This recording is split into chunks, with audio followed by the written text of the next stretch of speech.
Hate ads? Subscribe to Acast Plus now to skip ads and more. Click the link in our show notes to learn how.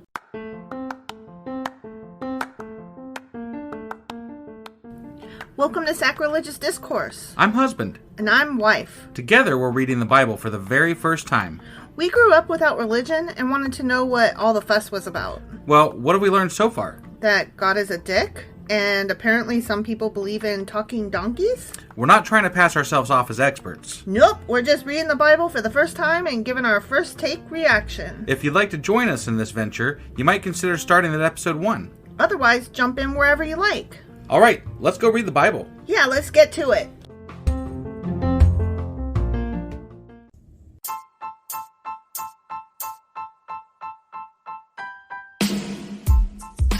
Hey, wife. Yes, husband. Did you know that we are now on Patreon? Yes, because you told me, but also, no, tell me more. So we're on Patreon now. Are we? We are, and our supporters can go there and support us, and we have multiple levels all the way up to You Killed God. That sounds really drastic and escalated quickly-ish. Well, no, there's multiple levels before there, so it escalates on a sliding scale of, cheap to not cheap. Oh. But, we can definitely use any amount, so, any support is always appreciated. So, what exactly is Patreon? It's a place where you can show your support for our podcast. And just our podcast? Any podcast or any performer. But, we're the ones that, you're listening to right now. So maybe you should, support us. That'd be awesome. That would be awesome. But we love you anyway. So all you got to do is go to Patreon, look up Sacrilegious Discourse. It's actually patreon.com/sacrilegious discourse is our actual main page there. So head on over and send us some love. Yeah. Husband. Wife. Do you remember what happened last week? I remember that David was supposed to be naked, but he wasn't. And he danced with clothes on into town, and Michael still hated him, even though he had his clothes on. Yeah, and I think the Chronicler's a fuck fart for changing that. A fuck fart ass butt? Yeah. Yeah. I just had to use that, I know. Because you cracked yourself up right before we... Because I didn't know. I was trying to come up with a cuss word for something. I can't remember what I was cussing about. But I came up with fuck fart. And I was like, I like that. Fuck fart. But it only sounds good if you add ass butt to it. What did your friend call somebody that they didn't like? A pine cone. A pine cone. Yeah. I mean, it's just in the intonation, right? It's yeah. how you use it. You fucking pine cone. Or no, you can even leave that out. Damn pine cone. She called him a fucking pine cone. A fucking pine cone. Because they're prickly and thick. That's true. That's true. The person they were It's a matter of just how you use the word, though, right? Mm-hmm. Yeah. Mm-hmm. I mean, pine cone can be just as damaging as fuck fart. Ass butt. Yeah, whatever. Mm-hmm. All right, so anyway, that was 1 Chronicles chapter 15. Sure as fuck was. And now we're going to get into 1 Chronicles chapter 16. All right, let's do this. Let's.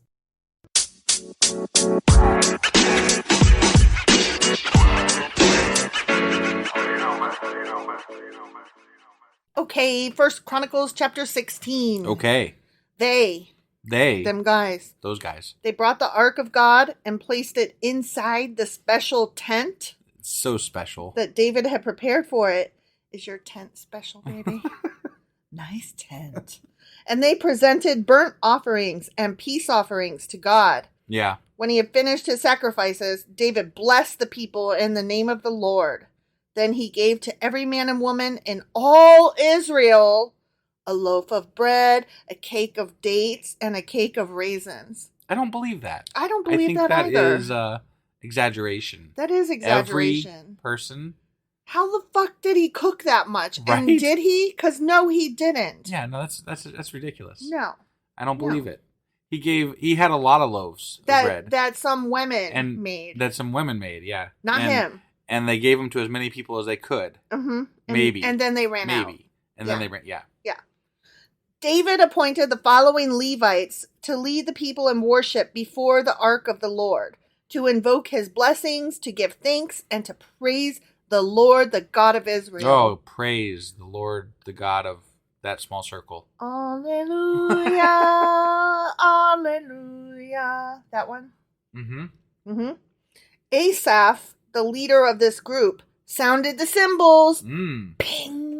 Yeah. Second to him was Zechariah, followed by Jael, followed by Shemiramoth, Jehiel, Medahiah, Eliab, Benaiah, Obed-Edom, and Jael. Another one of those guys. There's two guys with the same name in the same band? They played the harps and the lyres. Maybe he was double tasking, He was. Harps and... Well, I guess if you're playing the harp, he you was can use both. like one with one hand and the other with the other hand, He was playing a harp and a lyre. Yeah.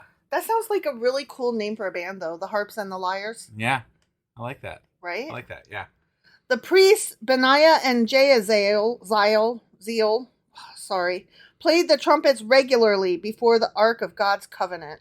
Okay. Can you imagine being neighbors to that?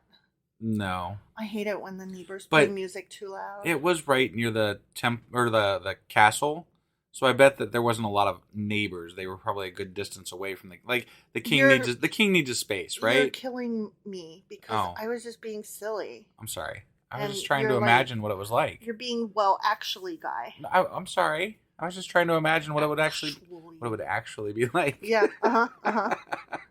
Okay.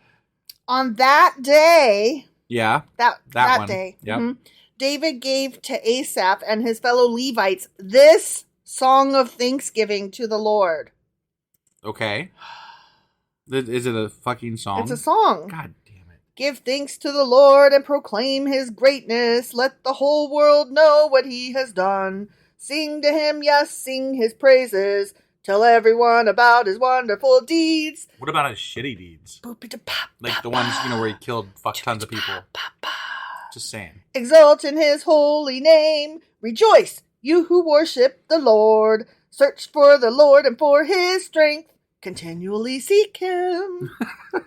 Remember the wonders he has performed. His miracles and the rulings he has given. They're really dumb rulings. You children of his servant Israel, you descendants of Jacob, his chosen ones.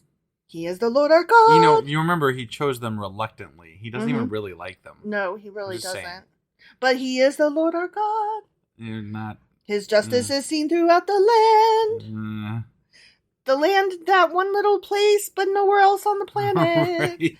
Remember his covenant forever. Oh, forever. Unless you're one of those people that he killed everybody else except for the covenant people, The commitment he made to 1,000 generations. Commitment, huh? Commitment. He did. I noticed he's doing a lot of work for those. That commitment. Yeah. Yeah. With caveats. Right. This is the covenant he made with Abraham and the oath he swore to Isaac. He confirmed it to Jacob as a decree and to the people of Israel as a never-ending covenant. Okay. I will give you the land of Canaan as your special possession. But not really, and not all of it. He said this when you were few in number, a tiny group of strangers in Canaan. And then he made you few in numbers again. And then your asses got fucking exiled. Right. They wandered from nation to nation, from one kingdom to another, killing everyone they wanted to steal the land from. When it was only a 5-day walk. Yet he did not let anyone oppress them until he did. Unless you count him, too. Yeah. He warned kings on their behalf, do not touch my chosen people. Unless they felt like it. And do not hurt my prophets. Sometimes they died, though. Let the whole earth sing to the Lord. Each day proclaim the good news that he saves. Publish his glorious deeds among the nations. Tell everyone about the amazing thing he does. Oh, they sure the fuck do that. I'm sick of hearing about it. Great is the Lord.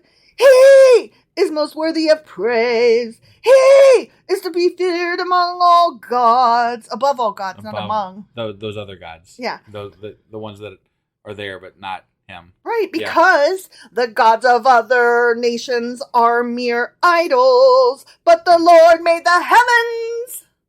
The heavens that we've not seen ever. Ever. So. Honor and majesty surround him. Strength and joy fill his dwelling. What is his tent? His tent. His fucking tent. Oh, nations of the world, recognize the Lord and his tent. How much strength do you think he was showing when the who was it that they came, the During the exile, who took them? That was the whatever, those guys. The ones that they conquered them or whatever. The Babylonians? Yeah, the Babylonians. Thank you. When was he showing his strength when they melted down the ark? That's ugly. I'm just saying. Recognize that the Lord is glorious and strong. Give to the Lord the glory he deserves. He's got the glory he deserves I'll give right you here. what you deserve. Mm-hmm. Bring your offering and come into his presence. Worship the Lord in all his holy splendor. Let all the earth tremble before him. The world stands firm and cannot be shaken. Let the heavens be glad and the earth rejoice. Tell all the nations the Lord reigns. No thanks. Ding dong, ding dong. I thought I'd add some bells. Yeah, sure. Why not? Let the seas and everything in it shout his praise. Let the fields and their crops burst out with joy. Jazz hands. Let the trees of the forest sing for joy before the Lord, for he is coming to judge the earth. This has got to be a good sight. I've never seen the trees sing or the sea sing. I like it when the trees sing. The trees, yeah. Give thanks to the Lord, for he is good. His faithful love endures forever. Jesus. I think you go out of your way to just lose listeners sometimes. Yeah. You're like, let's just test their grit here, see if they can make it through this with us. If you know, you know. Right, yeah. Oh, sad, I lost my place. Oh, shit. Cry out, save us, O God, for our salvation. Gather and rescue us from among the nations. Except for he never fucking does. So we can think your holy name and rejoice and praise you. And they never do. They always praise all the other gods. Praise the Lord, the God of Israel, who lives from everlasting to everlasting. What does that even mean? From everlasting to everlasting? Infinity plus. That's like a kindergarten concept. Mm-hmm. That's a ridiculous concept. I love you infinity times infinity. And all the people shouted, Amen! And praised the Lord. They shouted, huh? And then they praised the Lord. Okay. Well, speaking of praising the Lord, we have a new church going in across the street from us. Oh my goodness. And I'm not looking forward to see if there's going to be shouting there on Sundays. We just keeping our fingers crossed. Please don't let it be Baptist. Please don't let it be Baptist. Please don't let it be Baptist. Right. It's probably going to be probably, Baptist. We've said it enough times. Yeah, that's probably just for, Murphy's Law's sake. Mm-hmm. It's going to be Baptist. Yeah. All right, we're done singing now. Oh, okay. David arranged for Asaph and his fellow Levites to serve regularly before the Ark of the Lord's Covenant, doing whatever needed to be done each day. What needs to be done? Isn't it just sitting there? And playing your music. Like, you got to dust it? Well, the people need to be fed in between songs. Ah. And the instruments need to be... But is it a requirement that they sing and dance and stuff? Or is it like, just a thing that King David does? You're being shitty. I'm sorry. Honestly. I'm just asking questions. Oh, isn't that what Tucker Carlson says? I'm just asking questions. Well, yeah. But I'm not asking his kind of questions. Aren't you, though? I don't think so. I mean, from the opposite perspective. Okay. But aren't you, though? Maybe. This group of people that, came in and did the things that you question what needed to be done. Yeah. Included Obed-Edom, son of Jeduthun, Hosea, and 68 other Levites as gatekeepers. That can't be bothered. You're right. I wonder what's special about those two that they mentioned. Right? But I tell you what, I'm sure as fuck glad they ain't mentioning the 68 people. Right. You got to take your wins where you can get them. Celebrate the small victories, y'all. Meanwhile, back at the ranch, just kidding. Meanwhile, David stationed Zadok the priest and his fellow priests at the tabernacle of the Lord at the place of worship in Gibeon, where they continued to minister before the Lord. They sacrificed the regular burnt offerings to the Lord each morning and evening on the altar set aside for that purpose, obeying everything written in the law of the Lord, as he had commanded Israel. So they still have the written rules at this point with David? Yeah. So they lost it sometime between David and whatever one recovered it. Yeah, they still have the ark and the words and stuff. They have everything. All right. Yeah, this is before all of the moving back and forth. Got it, yeah. And the north and the south at war with each other. Okay. David also appointed Heman, Jeduthun, and the others chosen by name to give thanks to the Lord for, quote, his faithful love endures forever. You gotta appoint someone to give thanks, huh? Mm-hmm. Okay. They used their trumpets, but not saxophones, cymbals, but not drums, and other instruments to accompany their praises, their songs of praise to God. It did say other instruments. Yeah, the harps and the lyres. That's what they meant. All right. And the sons of Jeduthun were appointed as gatekeepers. Okay. This is like the 5th time they've told us this. Right, yeah. Then all the people returned to their homes, and David turned and went home to bless his own family. The end. Except his wife hated him. Right, yeah. You think he blessed Michael? I doubt it. He probably tried, and she was like, don't touch me! Right. I saw you dancing with your ding-dong out! You foolish man! Right? You look like a Dumbo! Well, and he took on so many other fucking... Like, at first, he wanted her so... Like, he pursued her for a while, right? In the beginning or something like that, right? Yeah. But then he took on a bunch of fucking wives. And it's like, dude, that's shitty. I think he only married her because he loved his best friend Jonathan, remember? Yeah, Jonathan I remember. was Michael's... they were siblings. Right. And he couldn't be with Jonathan, and so he married Michael... Got it. To take care of her. I see. For his best friend. But I don't think he actually loved her. Okay. She loved him. Okay. And I think you're right. She got pissed when he wouldn't love her back. And not only wouldn't love her, but also then took 1 billion wives. Right. Which, I mean, honestly... But all those fucking kings did it back then. I think it's like a shitty... It was a political thing. It was also a status symbol. Right. But like, there's literally... I'm still waiting to hear where this one man, one woman thing comes from. Right. I'm like, where does that start? When did that start? When did that Because it's not decreed by God at any point thus far. Right. And we're pretty well into this at this point. Mm-hmm. So I'm just curious where these people get that from, because they are so adamant about it. Right. And I'm like, I don't see that anywhere yet. Mm-mm. I'm sure it's there somewhere, maybe. I'm not sure. I'm not sure, but I mean, by as much as we have to hear about it from them, it better be in here somewhere. Well, I'm just saying. If it's not, you can go tell them. I will go tell them. I might even tell them on a podcast. You might? Like this one. Do you think you'll run across the street and knock on the door and tell them? Probably not, but I might leave a flyer if they leave us flyers. Oh my God, they better not leave us flyers. Because they're going to get a fuck ton of flyers if they do. Uh-huh. I'm telling you what. We'll let you know where this church is, and we'll encourage letters to be written if we get flyers. Yeah. How's that? Go. Yeah. Yeah, okay. I like that. Yeah. Okay. I mean, just letters. Mm-hmm. Like, let them know what you think of things, Yeah. Sounds good. Although then, well, yeah, we'll think about that. Anyway.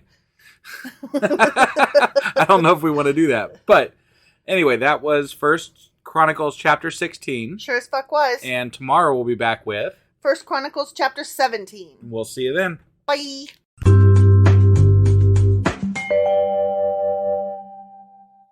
Husband. Wife. Do you remember what happened yesterday? You sang. I did. It wasn't good. And then they brought the ark and stuff. Is that right? They did. Was that the last time? Yeah. Okay. All right. So they brought the ark. They brought the ark, and they sang a lot, and they appointed people to sing at the ark, and they had trumpets, but not saxophones. Right. But harps and lyres. Lyres. Yeah. And gatekeepers, but not keymasters. Correct. Yes. Yes, all those things. And then David went home and blessed his family. Except maybe Michael. Right. Right. We don't know for sure. But it seems likely that it wasn't including Michael. Not Michael, because she was not impressed. Right. All right. Well, that was First Chronicles chapter 16. It sure as fuck was. And today we're going to be getting into First Chronicles chapter 17. Okay.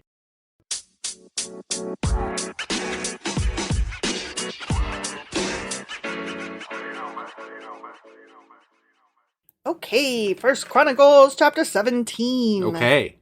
Ready? I'm ready, but I do want to say, the reason we were laughing right at the end of the intro is because our cat decided to just like start jumping on the table right as we're getting into the goddamn podcast. And it's noisy. Right. And we're like, goddamn, seriously? And so it was like, squeak, squeak, squeak. Like, thanks, cat. Oh, yeah. And once again, the cat has to join the show. Well, yeah. Yeah. All eyes on me. I just wanted to let everybody in on the little laugh at the end. That's all. Right. Yeah. Okay. So when David was settled in his palace, after he did all his dancing and whatnot. Yeah. He summoned Nathan the prophet. Look, David said, I am living in a fucking beautiful cedar palace. Yeah. But the Ark of the Lord's Covenant is out there in a fucking tent. Yeah, man. Nathan replied to David, do whatever you have in mind for, God is with you, I guess. God is with you. But he's not the one that built the temple, right?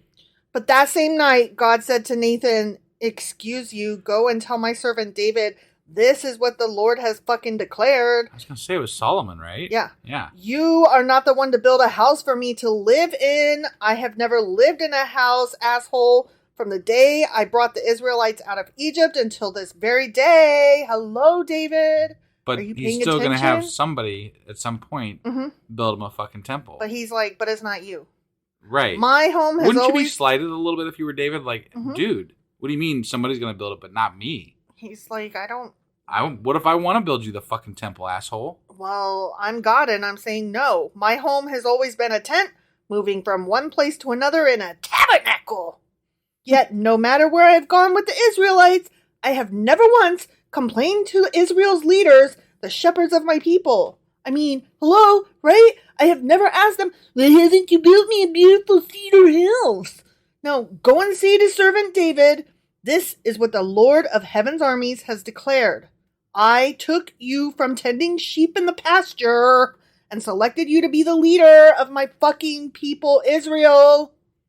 I have been with you wherever you have gone, and I have destroyed all your enemies before your eyes. I mean, not all of them, but... And before your eyes? David kind of did most of it, really. But there's still some enemies out there. And there's definitely enemies left out there. Yeah. Now, continued God to Nathan, I will make... Sorry, I lost my place there for a second.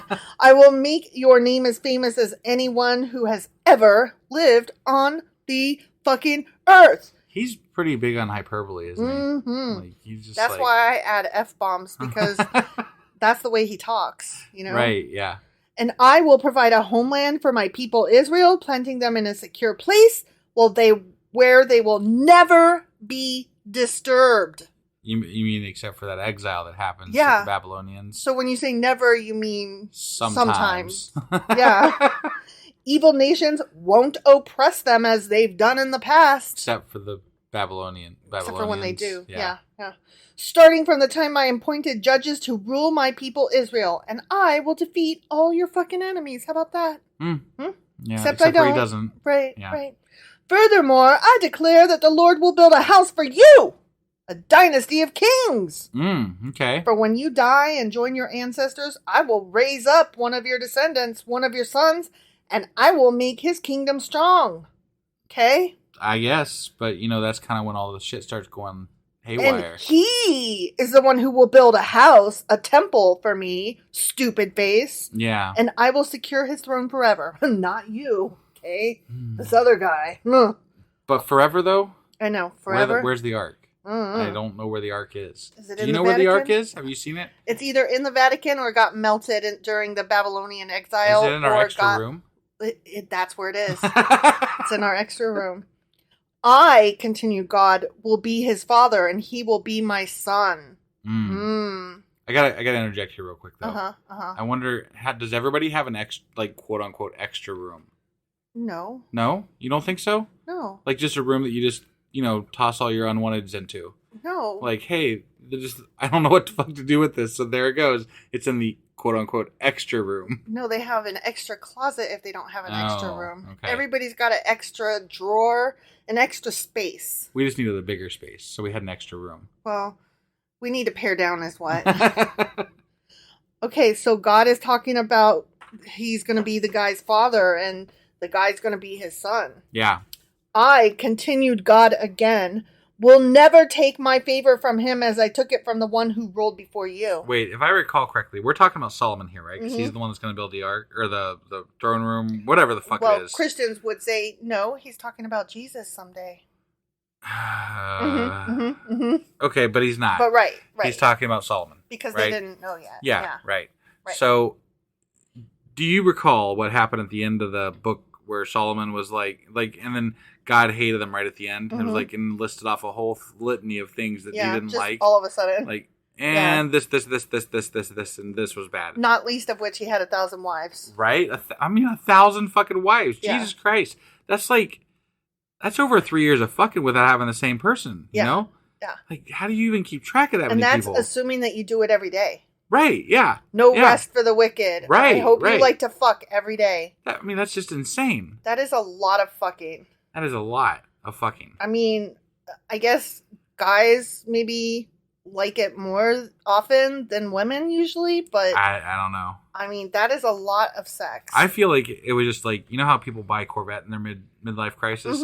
I feel like 1,000 wives is just like a midlife crisis. Well, like you're just overcompensating for something. Yeah. You know? It's the truck nuts. Right, yeah. Yeah. So God continues, I will confirm him as king over my house and my kingdom for all time, and his throne will be secure forever. So Nathan went back to David and told him everything the Lord had said in this vision. Then King David went in and sat before the Lord and prayed, Who am I, O Lord God, and what is my family that you have brought me this far? And now, O God, in addition to everything else, you speak of giving your servant a lasting dynasty. You speak as though I were someone very great, O Lord God. What more can I say to you about the way you have honored me? Like, you think I'm cool? You really... I'm cute. He thinks I'm cute. You know, the only thing I really knew about David before reading the Bible was that he killed Goliath. That was literally the only thing I knew. You really rolled right over my fucking Rudolph. You did. That was good. Yeah. Yeah, it was awesome. No, you're right. Well placed, Rudolph. You are exactly. That is correct. That is correct. Why you do that to me? I don't know. Okay, continue. I'm letting the humor stand on its own. You know, I'm just letting it hang out there for someone else to be like, man. Husband was an asshole. He didn't even laugh at that joke, and that was hilarious. You do that to me often, right? No, I know. I'm waiting for them to start, yelling at me about it. I'm like, hey, you guys heard him here. You didn't laugh at wife's joke. Why didn't you laugh at wife's joke? Jesus, what's wrong with you? And I tell great jokes, you guys. Do you? Yes. Yes. I make great references. Okay. Yeah. Fuck off. You do. Okay, as long as it's Ghostbusters. That was from Rudolph, not Ghostbusters. I know. I'm just saying in general. Fuck off. I can't help it. It's such a good quotable movie. Okay, so anyways, what were you saying? What was I saying? Yeah, you only knew about David from he killed a giant. Oh, yeah. But he's like this, big dude in the Bible. He's got a whole chapter. Yeah. And when he's referenced, it's like the whole legacy to Jesus type thing. I mean, according to Christians. Yeah. I didn't know any of that either. Right. I didn't know any of that. Yeah. How does that big story not get out in the public? Right. We're just reading this oh la la la, what's in the Bible, and then we're like, oh, I know the Noah and the Ark story. Right. I know the David and Goliath story. We know next to nothing. I've found out since we're reading this, as far as what I knew going into this. Yeah, same. So it's good to know. We have actually we watched some shows and movies where we're like, oh, I get that. Like Captain America, I got that reference. That's how I feel now. Every time I see something make a Bible reference, that I understand. Yeah. It's like a whole new world. Right. Okay, so anyway, David is continuing to be like, you like me? You really like me? Yes. You know what your servant is really like. For the sake of your servant, O Lord, and according to your will, you have done all these great things and have made them known. O Lord, there is no one like you. We have never even heard of another God like you. What other nation on earth is like your people Israel? What other nation, O God, have you redeemed from slavery to be your own people? Well, if you traveled more than a 25-mile radius, you might find out. Right? You made a great name for yourself when you redeemed your people from Egypt. You performed awesome miracles and drove out the nations that stood in their way. You chose Israel to be your very own people forever, and you, O Lord, became their God. He's like about to cry. He's like, I mean, according to the awesome. Yeah. But according to the Bible, he's been their God since the beginning. Yeah. So, like, what's up with all this new, like, you're our God thing? It's like, the Chronicle trying to paint him as so perfect and wonderful. Okay. And now, O Lord, I am your servant. Do as you have promised concerning me and my family. May it be a promise that will last forever. Spoiler alert, it doesn't. Right. And may your name be established and honored forever so that everyone will say, oh, that part came true. He is still honored today. Not in this fucking house. Not in this fucking house. The Lord of heaven's armies, the God of Israel, is Israel's God. And may the house of your servant David continue before you forever. Oh my God, I have been bold enough to pray to you because you have revealed to your servant that you will build a house for him, a dynasty of kings. For you are God, O Lord. I think he's just happy about getting a nice house. I know. That's what I think. Thank you so much. I'm going to say all the words. Right. Yeah. I'm still going to marry a lot of people, but... Dude, thanks for the mansion, man. I know, right? And the legacy. It's great. That's great stuff, man. You're awesome. And you have promised these good things to your servant. And now it has pleased you to bless the house of your servant so that it will continue forever before you. For when you grant a blessing, O Lord, it is an eternal blessing. The end. Incorrect. Right? That is not correct. David's saying all this things.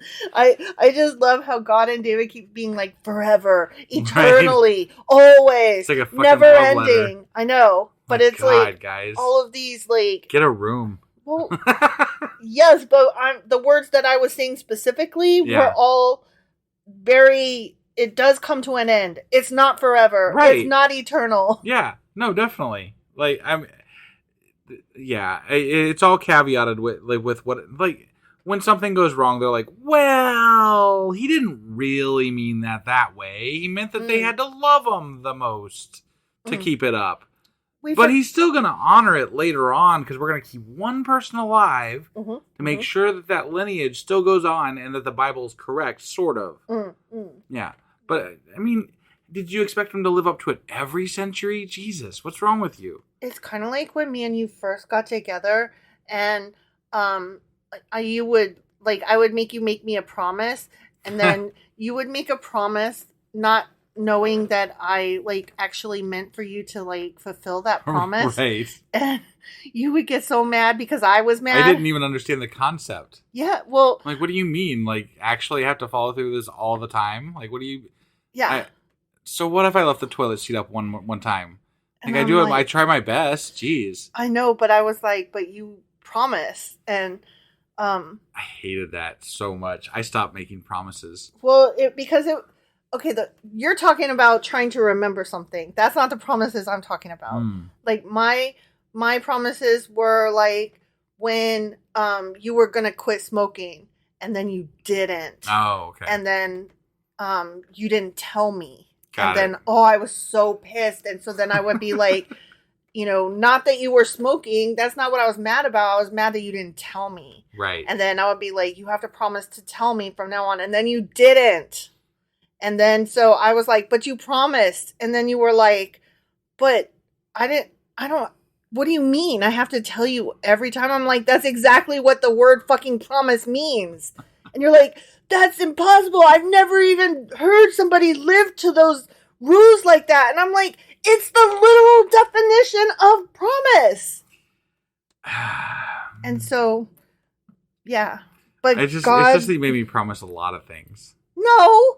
I made you promise to be honest with me and to always tell me. Mm-hmm. Yeah. That's the biggest one. Right. And now you do. We tell each other everything. Yeah. No, you trained me well. I did. I trained you well. It's true. And you made me stop being so needy. And between the two of us, we trained each other well. That's right. Go us. Yay! Yay! And we only hate each other a little bit. Just a little bit. I don't want that made me laugh. I don't hate you, babe. I don't hate you either. All right. On that note, That was First Chronicles chapter 17. It sure as fuck was. And we will be back tomorrow with First Chronicles chapter 18. We'll see you guys then. Yep, bye.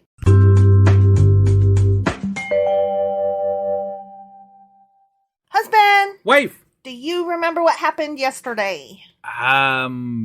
David. Uh-huh.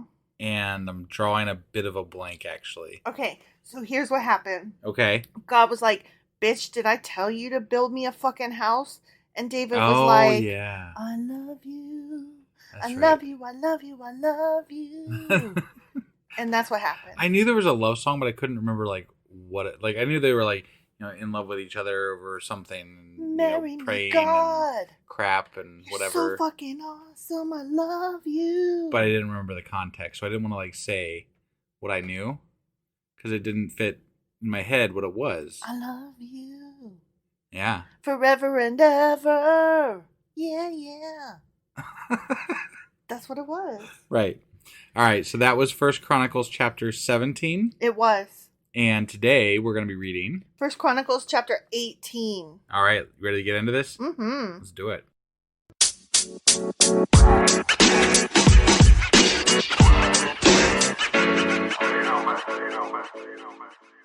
Okay, First Chronicles chapter 18. Okay. After this. Yeah. After the love letter. Right. David defeated and subdued the Philistines by conquering Gath and its surrounding towns.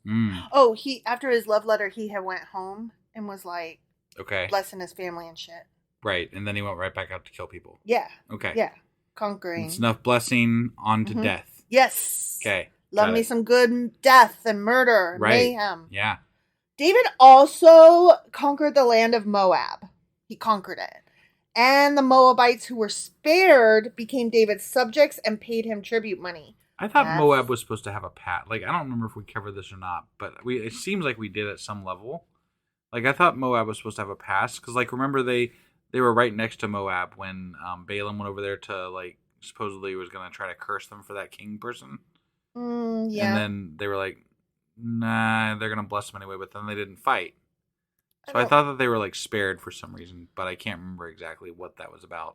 I don't know exactly. Okay. But I do know that at some point they were all supposed to be wiped out. Right. He is not supposed to be taking them as slaves and taking their money. Right. He's supposed to kill them all. They, anytime that they say they wiped them out, you should just say that, they didn't wipe them out because they didn't fucking wipe them out. They conquered them and absorbed them. Yes. They did not wipe them out. No. They probably took some as wives, some as slaves, some as, I don't know, fucking farmhands, whatever. Right. David also destroyed the forces of Hadadezer, king of Zobah, as far as Hamath, when Hadadezer marched out to strengthen his control along the Euphrates River. Damn. David was like, nah. Right? Get lost. He was like, no, I got this. Thank you. Okay. Thank you. Mm-hmm. Okay.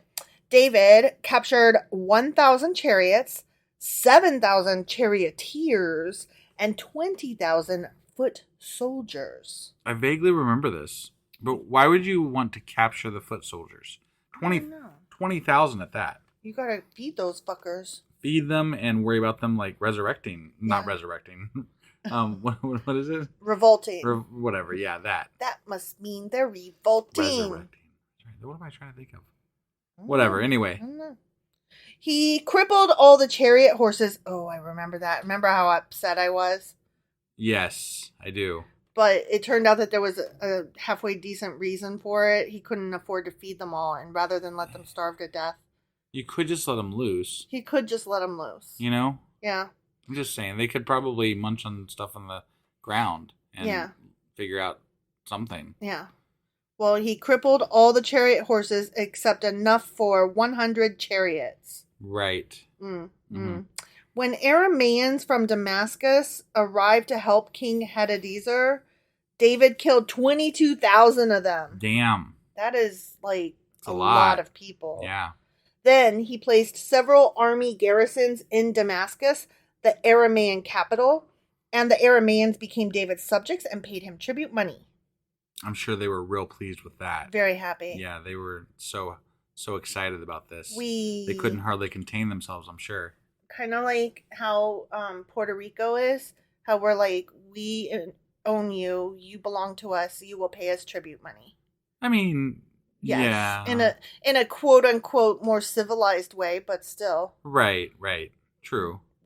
We're taking tribute money from them. Yeah. Okay. Right? Yeah.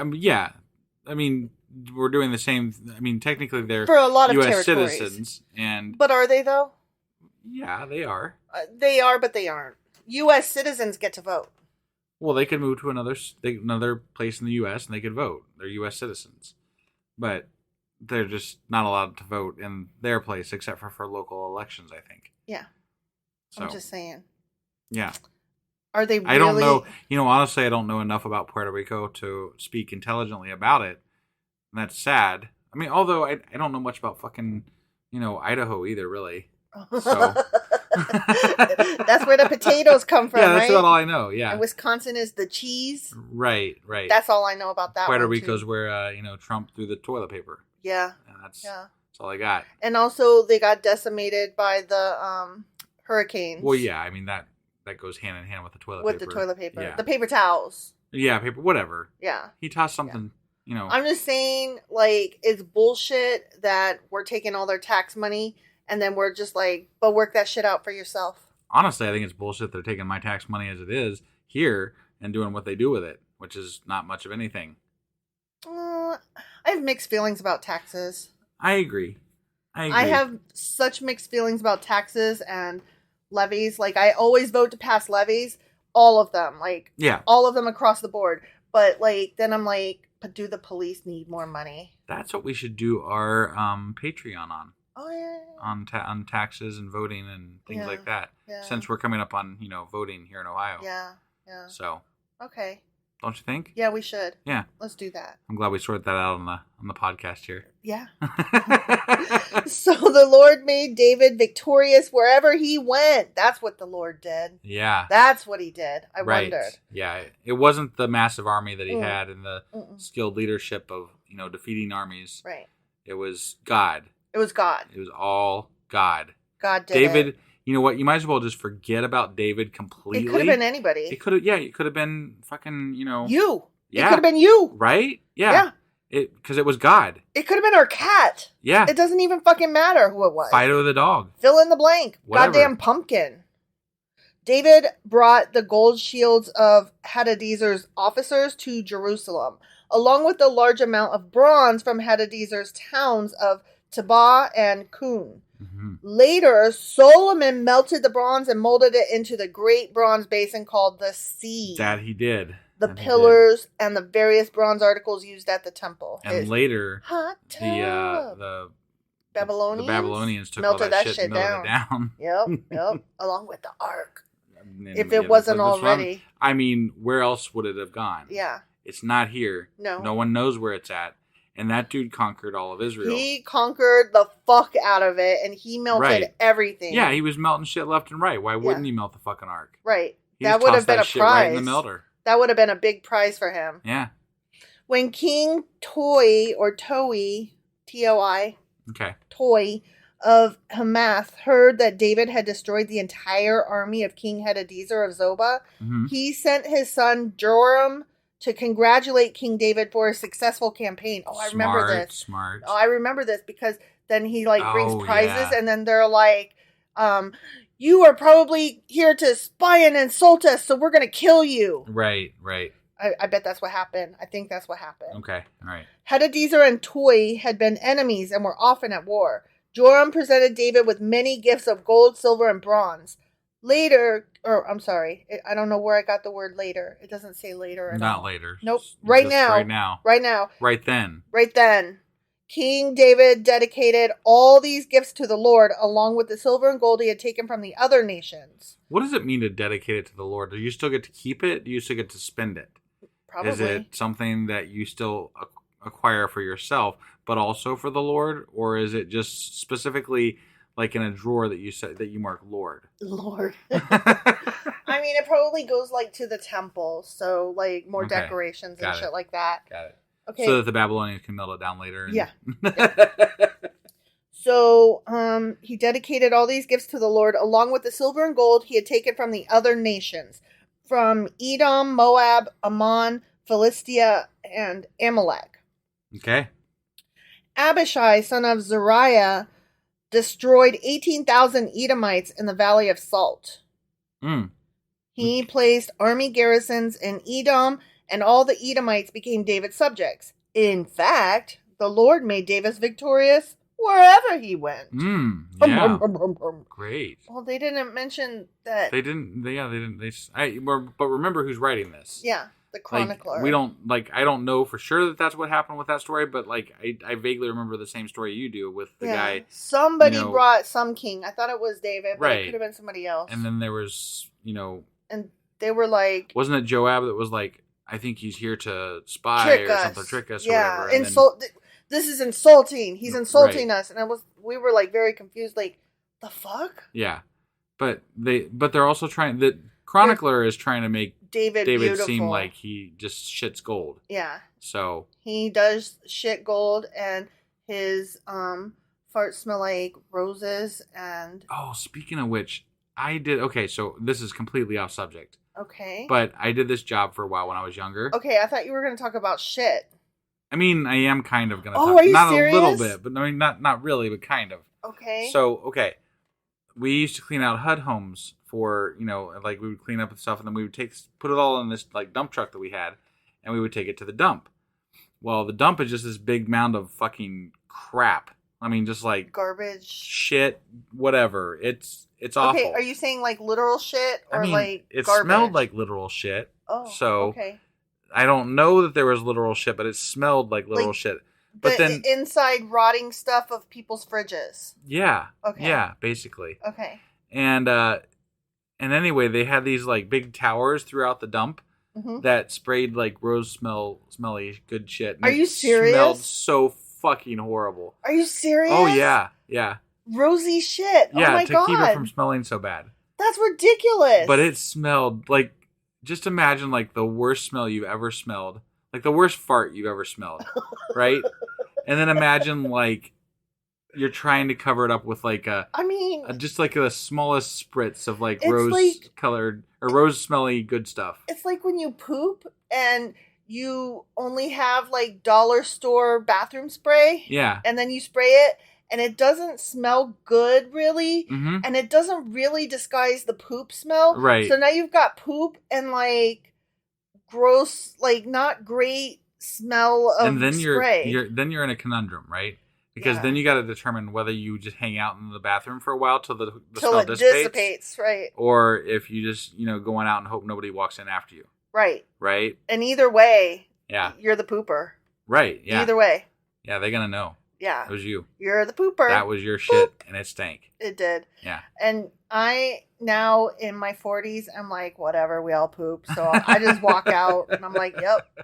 And I even warn people, if I'm walking out when they walk in, I'll just be like, sorry. Yeah, yeah. Sorry about you. That's one of our favorite things to say is, about people that think they're high and mighty or whatever. Your shit stinks too. Yep. And don't tell me it don't. I'm like, okay, skid marks. Right. I know everybody does it, so I don't want to hear it. And then at the end of the day, I'm like, you have a butthole. Mm-hmm. You can't possibly be better than me because you have a butthole. Yes. So you're not anything. Yeah. And you definitely farted probably even today. Oh my gosh. Speaking of farts. So I went to my writing thing. Yeah. And for NaNoWriMo. For NaNoWriMo. Yeah. National Novel Writing Month. Right. And it was at one of our local libraries. And they have such nice bathrooms. And they're single person bathrooms. No, this is really cool, actually. No, I know. Yeah. No, you don't know. I haven't told you this one. Okay. Okay, right. So you walk in and it's just, a single room and they're not labeled male or female. They're for anybody, which is so awesome. Mm-hmm. And then there's a tray that was set up and it was from antflow.com or something like that. Okay. And it was filled with tampons and pads and stuff. And then but they're from an organization like antflow.com or whatever it's called. Yeah. And they are organic and they're free. And then it had the name of the library. And it said, we support period positivity. And, these are for everybody, but please only take what you need. And I was just like so amazed. Yeah. Okay, that's the cool part. But then the uncool part is that I farted really loud in there, and it echoed. You did tell me that, by the way. I did tell you that, but you not didn't tell me that, yeah. I didn't tell you about the tampons. No, you didn't tell me about the tampons, no. But, the fart happened, and it was really loud, like, because it was a big empty room, and right. And so it echoed. See, that's when I would just be sitting in that room like, eh. I kind of did. I was like, whoop. And I just, finished my business and washed my hands. Because even when you're by yourself, it's never not funny. Farts are always funny. Yep. And I just walked out, and I don't know if anybody heard it or not, but whatever. I didn't act like I gave a shit. Here we are talking about farts on a God podcast. Well, everybody farts. That's right. That's the thing. Yeah. Okay. Back to the Bible. Back to the Bible now. Okay. We only have like this little paragraph left. Oh, okay. So David reigned over all Israel and did what was just and right for all his people, because he was the most beautiful person ever, and he did everything good and right and perfect. He's awesome. I don't believe that. Just saying. I love him so much. Joab, son of Zeruiah, was commander of the army. Jehoshaphat, son of Ahilud, was the royal historian. Zadok, son of Ahitub, and Ahimelech, son of Abiathar, were the priests. Sariah was the court secretary. Benaiah, son of Jehoiada, was captain of the king's bodyguard. And David's sons served as the king's chief assistants. The end. I think that part came right out of the part where they covered this last time. Because I remember thinking when they read that, like, we were like, what's up with the like roll call of the minutes here at the end? Right. Like, that's really weird. Yeah. But there it is again. The chronicler just left that bit in. He was whatever. Like, this part's good. Yeah. This well, is solid. He likes chronicling names. Yeah, so he's like, all right, there's some names. Yeah. Let's use some names. Good stuff. Right, yeah. Yeah. All right. Well, that was 1 Chronicles chapter 18. Sure as fuck was. And some fart news. And some, yeah, definitely. Yes. Yep. Hopefully this episode doesn't stink too bad. All right. Tomorrow we will be back with 1 Chronicles chapter 19. All right. We'll see you guys then. Bye.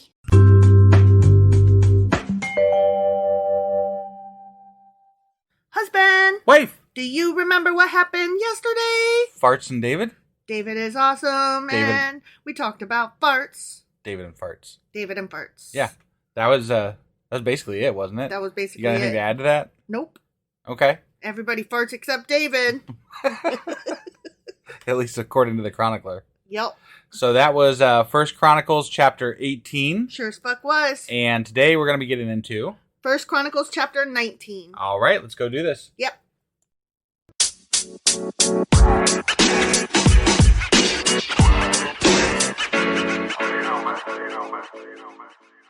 Okay, 1 Chronicles chapter 19. Okay, here we go. Sometime after this. Sometimes after this. Yeah. Yep. Whatever that thing that happened. That, a little bit of this. Yesterday. A little bit of that. After David was awesome. King Nahash of the Ammonites died. Oh, and man. his son Hanun became king. David said, I'm going to show some loyalty to Hanun. Because his father Nahash was always loyal to me. Oh, maybe this is where they were like, how dare, and they're insulted by his gifts. Okay, you think? Remember, we thought that was yesterday, and then it didn't come to pass. Maybe, but they left out the bit where, okay, all right, I'm holding judgment here. Okay. Until I hear what's going on. So David sent messengers to express sympathy to Hanun about his father's death. But when David's ambassadors arrived in the land of Ammon, the Ammonite commander said to Hanun, do you really think these men are coming here to honor your father? Shit. Oh, hold on, though. They left out the bit where they kind of fucked with the people that came to see them in the first place. I don't remember that. I'm pretty sure they did. I don't remember that. I could be wrong. No, maybe I'm wrong. I don't remember that. Okay, whatever. David has sent them to spy out the land so they can come in and conquer it, you dumbass. Don't believe them. Right. That's what they're saying over there. Yeah. So Hanun seized David's ambassadors. Oh, yeah. And Shaved off half his shaved them, cut off their robes at the buttocks, and sent them back to David in shame. Yeah, that was dumb. That was mean. It was dumb. They showed off their wieners. But Remember, also... it was about showing off their circumcision wieners. Right. Yeah. But I mean, like, I still don't understand why you would fuck with the guy that can conquer you. Right? Like... Well, apparently they don't believe it. I don't know. Maybe. But he's conquered a lot of people. Right. So... It just seems... You're picking a fight, at the very least. Right. And why would you pick a fight with a hornet's nest? Right. When David heard what had happened to the men, he sent messengers to tell them, "Stay at Jericho until your beards grow out, you poor ugly fuck bastards." That's not what it said. And then come back. Not really. He was talking to his messengers. Yeah. Yeah, I'm okay. saying, you poor But he did tell them to stay there till bastards. the beards grow out. Yeah, stay here. Let your hair grow. Right. For That's very important. They felt deep shame because of their appearance. Yeah. Well, they should. No, just kidding. just shave that shit off. Yeah, just shave it off. Start over. What Right. else? It ain't no thing. Everybody got a wiener. I mean, not everybody has a beard. Right. Just saying. Yeah. And I guess everybody doesn't have a wiener. I don't know. No, why I not said that. When the people of Ammon realized how seriously they had angered David, Hanun and the Ammonites sent 75,000 pounds of silver to hire chariots and charioteers. They're like, oh fuck. From Aram Naharaim, Aram Maacah, and Zobah. But you didn't know you were fucking with him when you did this the first time? Like, were you just, like, prepared to send him that much silver? Right. Why did you do this in the first place?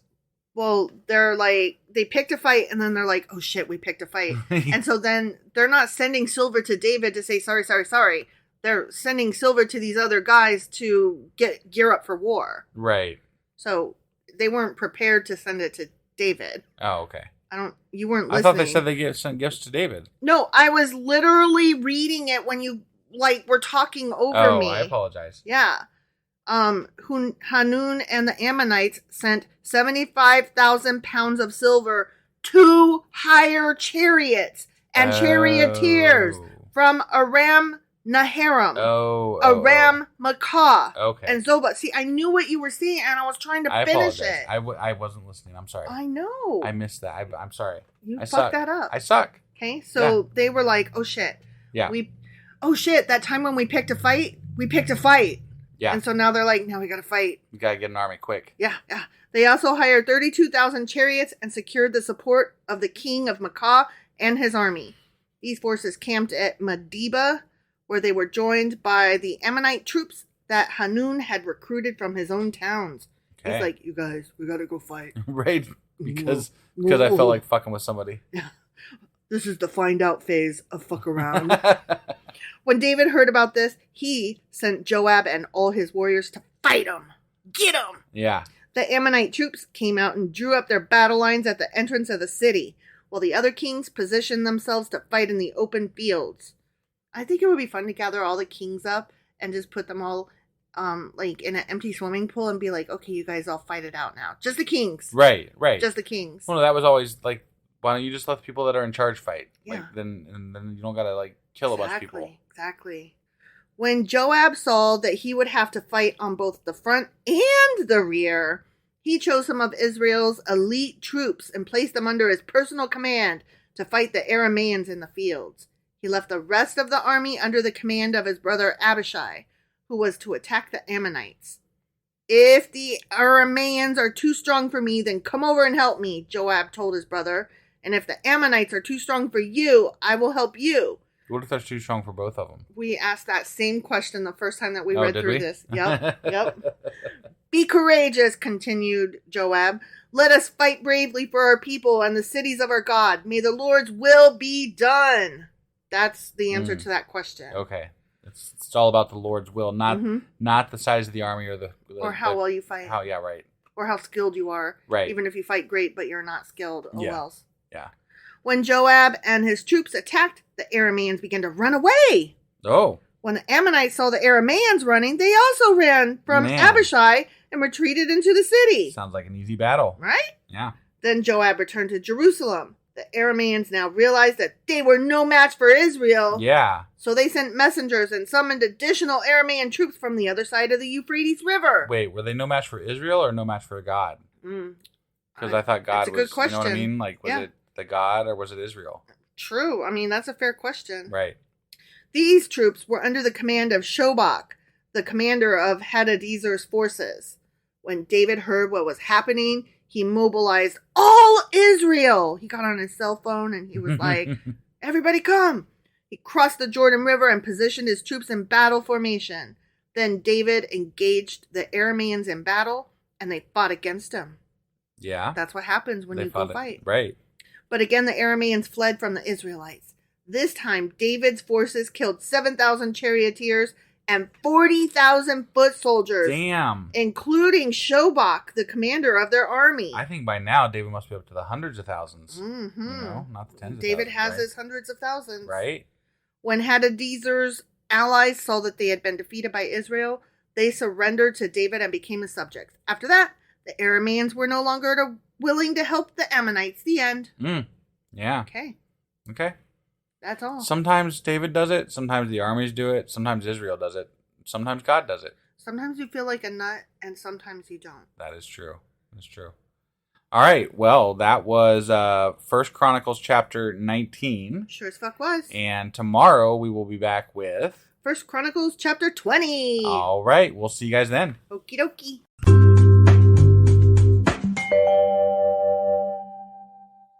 Husband! Wife! Are you okay now? Yes. And do you remember what happened yesterday? David sent 2 guys to these other guys. I can't remember what their names were. Some kind of Syrians Arameans. and Arameans. Arameans. And the Arameans decided that they were going to like shave off their beards or half their beards or something, and then also cut off their like clothing up to their penises. And then they sent them back somewhere else. You're using so many pronouns, but yeah, I know. the gist. I couldn't remember names. They did this to them. They did, but the Arameans did it to David's guys that he sent out there to like, you know, they were gonna go like be nice to them and stuff. Yeah, because they had just lost their leader. Yeah. And so, I want to say it was like Huron or something like that. And so David sent his guys to like go pay condolences. And they were like, "We don't believe you. You're fucking spies. So we're gonna embarrass you and stuff, and you know, piss off David for some stupid reason." And they picked a fight and they lost. They did. They lost. They did. All right. Well, that was 1 Chronicles chapter 19. It was indeed. And today we're gonna be getting into 1 Chronicles chapter 20. Let's go do this. Okie dokie.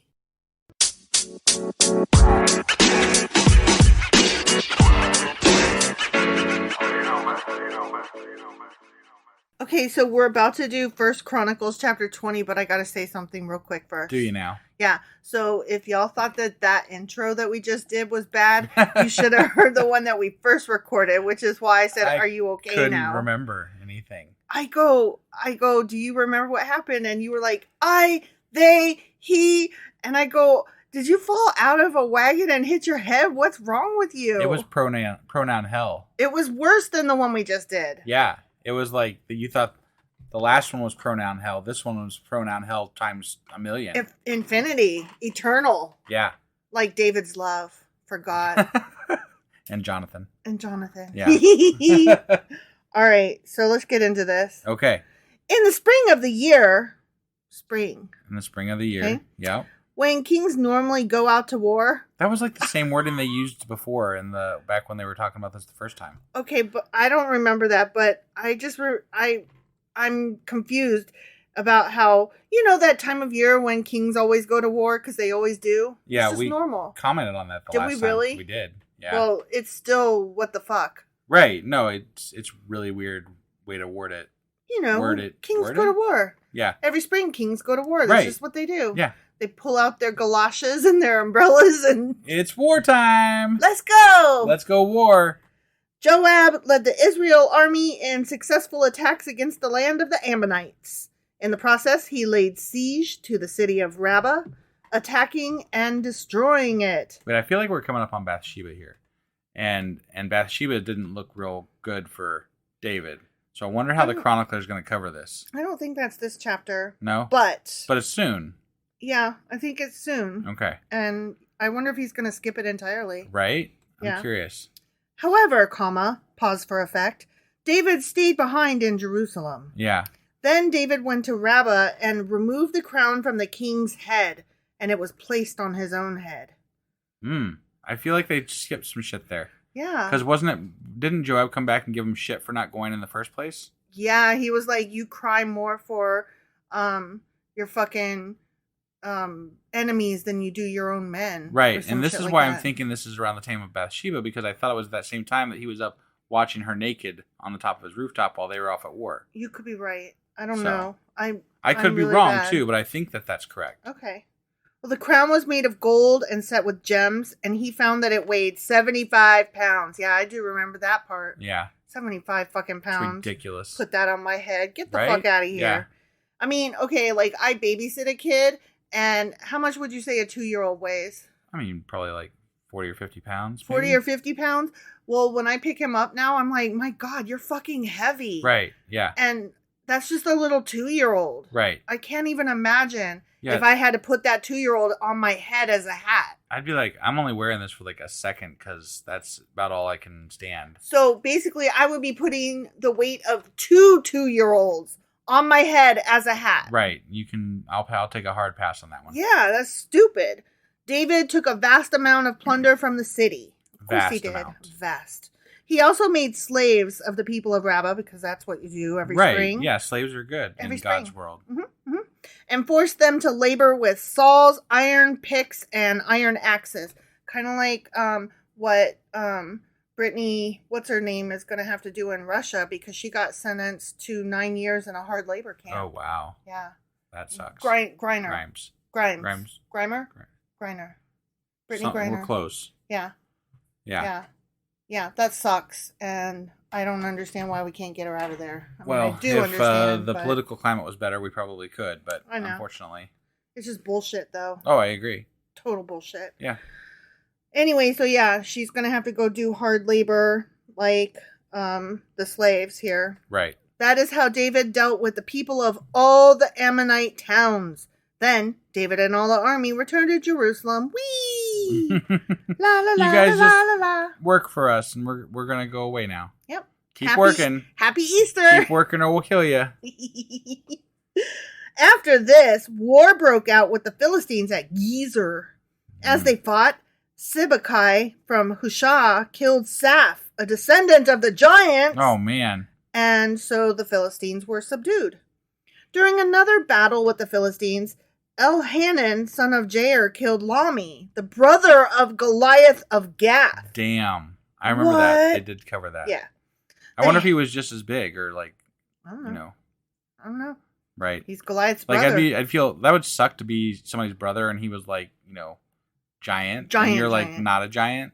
Because you know how brothers fight, Yeah. Like that wouldn't be cool. Oh my God. This reminds me of a short story I read. I want to say it was a Stephen King short story. And, so this lady, she's a writer and she's like on the road going to various little bookstore stops and book signings. That's what it is. Book signing tour. Right. Okay. And so she's taking a shortcut to get to the bookstore. Mm-hmm. And she gets accosted by this really giant of a guy, right? And he like stops her and it's not good. Anyway, she finally escapes and gets away and gets to the book signing. It's like, Jesus Christ, that was nuts. And they were asking her, like, who, what happened? Who was it? And she was telling them, blah, blah, blah. Right. And, they were like, oh, well, there's two of them. Was it the big one or the really big one? And she was like, it was the really big one. Well, come to find out that she went back because she had... I don't know if they like followed her or something. Right. But she had killed the one to get away. Oh, damn. Yeah. And so, the other one was like, I'm going to get you, bitch. Right. Or something like that. And it turns out he was the really, really big one. Yeah. She thought she had fucked with the really, really big giant. But he was just the big one. Yeah. But, when... How are you supposed to, when you don't have perspective on it, how are you supposed to know which one's the really, really big one? So when you are talking about giants, it's like, does it even fucking matter? Right. Which one is bigger? Yeah. That was the point of that. Sure. Yeah, that. Okay, so the handle of Lami's spear was as thick as a weaver's beam. Oh, man. There's that weaver's beam again. In another battle with the Philistines at Gath, they encountered a huge man with 6 fingers on each hand and 6 toes on each foot, 24 in all, who were also a descendant of the giants. Hold on. Did I see that right? Did I read that right? 6 fingers on each hand and 6 toes on each foot. Yeah. That's ridiculous. It's just like the guy in Princess Bride. Yeah, but he was the 6-fingered man. He Right. wasn't the 6-fingered and 6-fingered and 6-toed and 6-toed man. That's true. That's wow. And I mean, this is a whole like bunch of them. Right. Ooh. Okay, but when he defied and taunted Israel, that giant, he was killed by Jonathan, the son of David's brother Shemaiah. Oh, I didn't know Jonathan killed a giant. Go, Jonathan. Right? I thought he was a lover, not a fighter. These Philistines were descendants of the giants of Gath, but David and his warriors killed them. The end. Yay, David. I love it when we kill giants. Whee! It was the time for war, so, that springtime war they had to do. Yeah. So. Like, I like to get out pink tablecloths and, make Easter baskets. And then I get my sword, and my knife sharpener. And then we go off to war. Yeah. It's just a regular family thing. But, I mean, we got to be back in time for the egg hunt. Right. Definitely. Yeah. But springtime, always war. Always. Okay. All right. Well, that was 1 Chronicles chapter 20. Sure as fuck was. And tomorrow, we're actually going to be back with... We are going to be back with a Q&A. Yeah. What is it exactly? Saturday Q&A. Yeah, that's the one. Yeah. Okay. And then on Sunday, we will be back with Sacrilegious Book Club, where we'll be going over some Jewish fairy tales and legends, a book called A Treasury of Jewish Folklore. Okay. And then that night, you will put out the weekly replay. Yep, that's and right. Then on Monday, we will be back with 1 Chronicles chapter 21. All right. We'll see you guys then. Bye!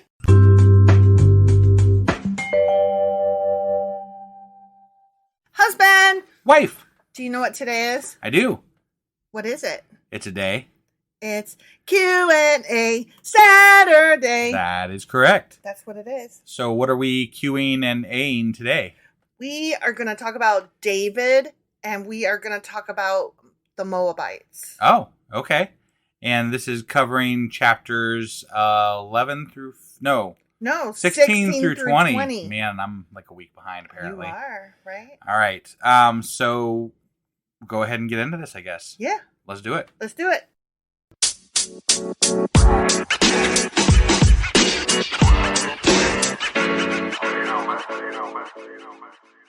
Okay, so we're going to talk about David. Before I get into Moab, yeah, I just want to make 2 little notes. Just okay? 2? Just 2. Okay. Little notes. First, I don't know that you recall this. I certainly didn't. But David was known as the sweet psalmist of Israel. Was he now? He was a sweet psalmist. That is news to me. Yeah. Well, apparently it was mentioned in 2 Samuel chapter 23. Yeah. I'm sure it was. I'm sure. But whatever. I don't recall it. I don't either.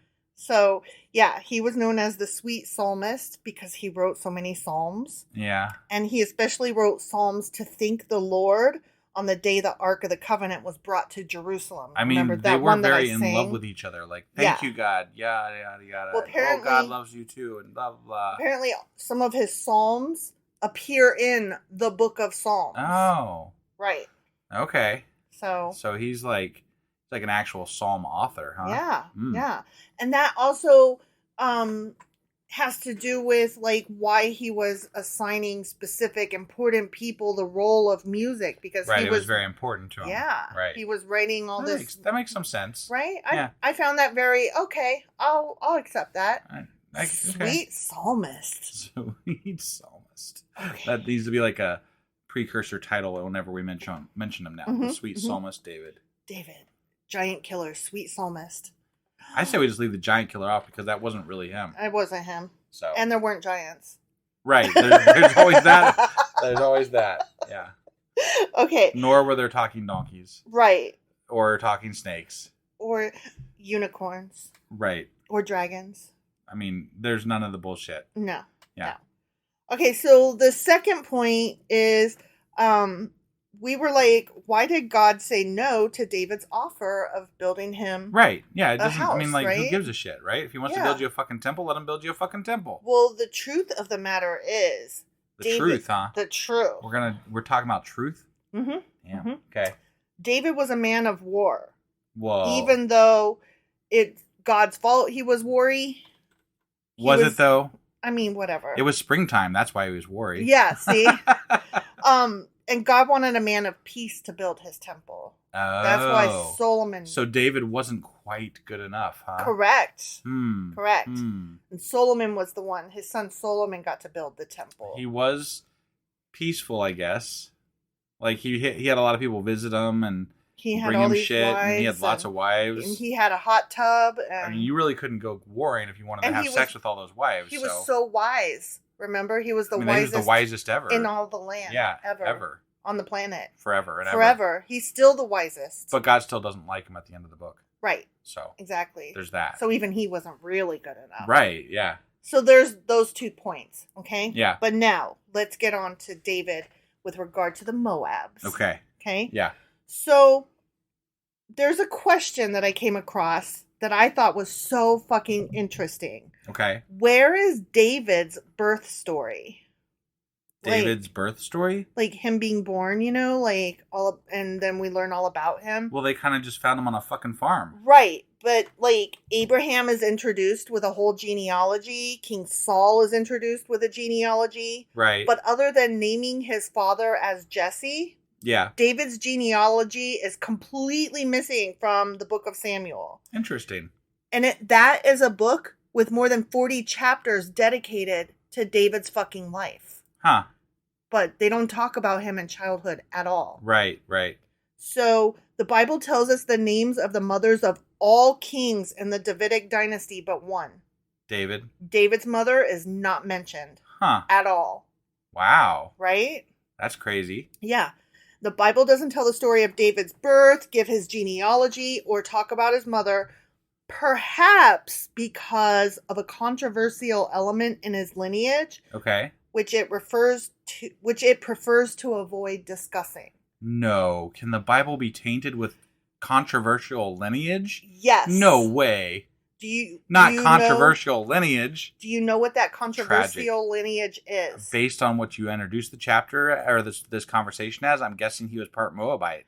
He was. Through his mother, his grandmother Ruth. Oh, that's right. I forgot his. Okay. Yeah. Yeah. So. Wow. Okay. So he's like quarter Moabite. Yeah. No, he's an eighth Moabite. Eighth. Sorry, yeah. I can never get those things straight. Yeah.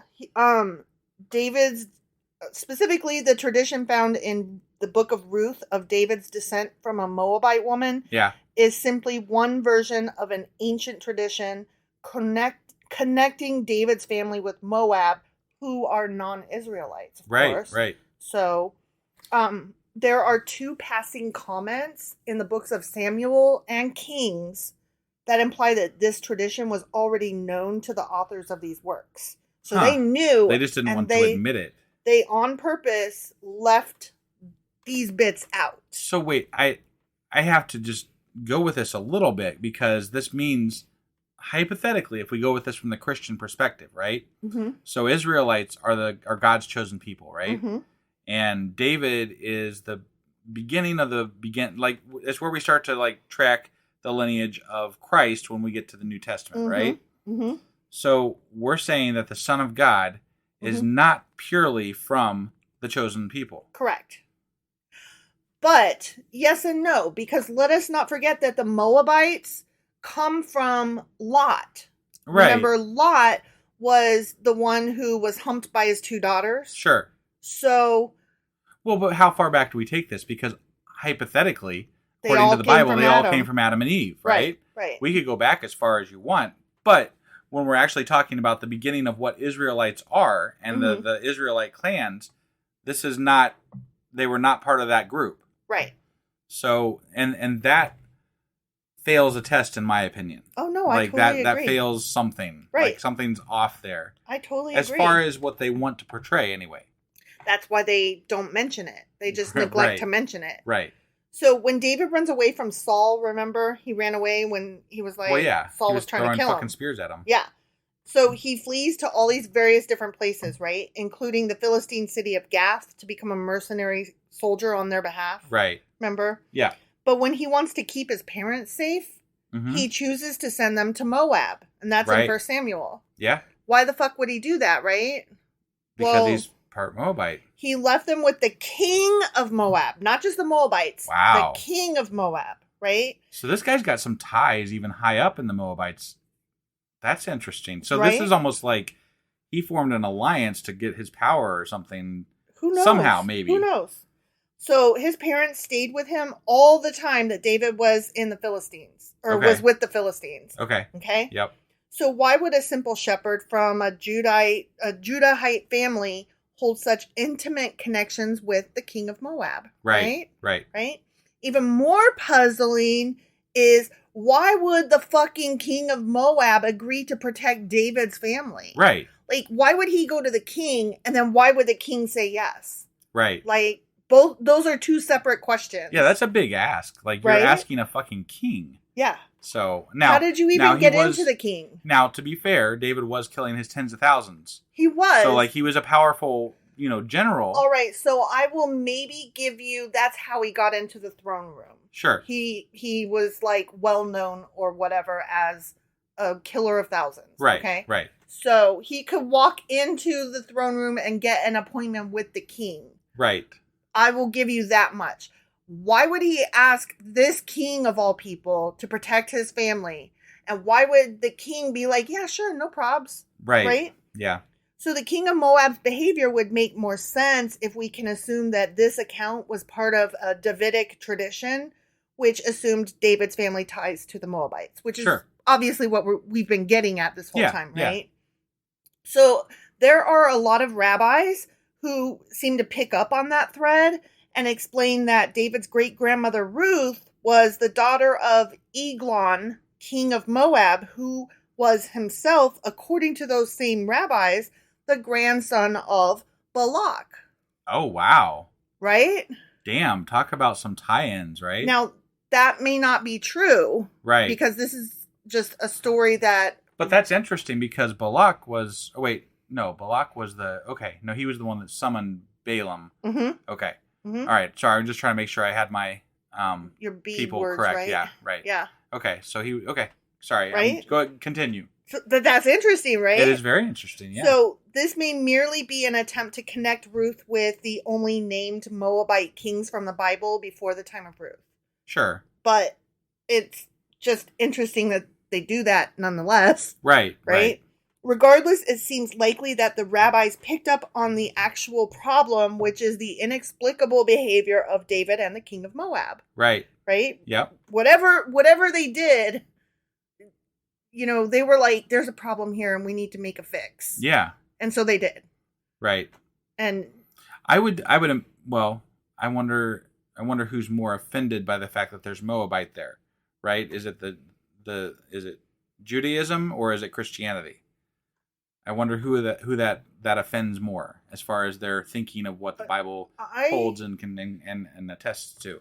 I would think that, Judaism would be more offended than Christians. Because I don't think Christians trace shit back that far. Right. They don't give a fuck. Right. But Judaism does very much go from the fact that they are God's people, Israelites. And these names and this history of this people is very important to them. Right.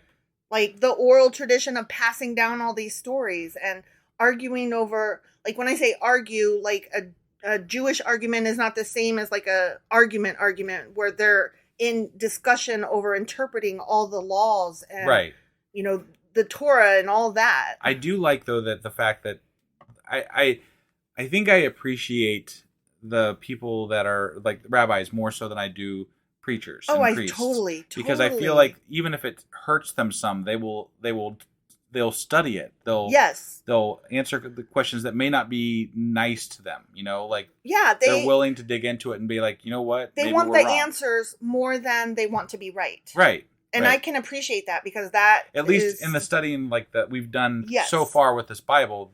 Oh yeah, and we're totally generalizing. Yeah, of course. Yeah, definitely. But I mean, the people that found this information were rabbis. Mm-hmm. So like the information you have here is from rabbis, right? Yeah. So that's very interesting to me because it seems like it would hurt their story worse. Yeah, but so that's interesting. So it may be, obviously, this is what we've been building to, that David was actually very closely related and acquainted, not just related, but and acquainted with the Moabite king. And if that is the case, it would definitely be something the author of the book of Samuel would not want readers to know. Right. Okay? Yeah. So, okay. That's why they left it out. Mm-hmm. Got it. Okay. Yeah. Because, I mean, there's no other reason to leave that shit out. But it's funny, though, they tiptoe around it enough that it's still able to be found out if you just think about it. If you dig a little bit. Which, on the surface, I didn't think about it. But this is our first go-through, we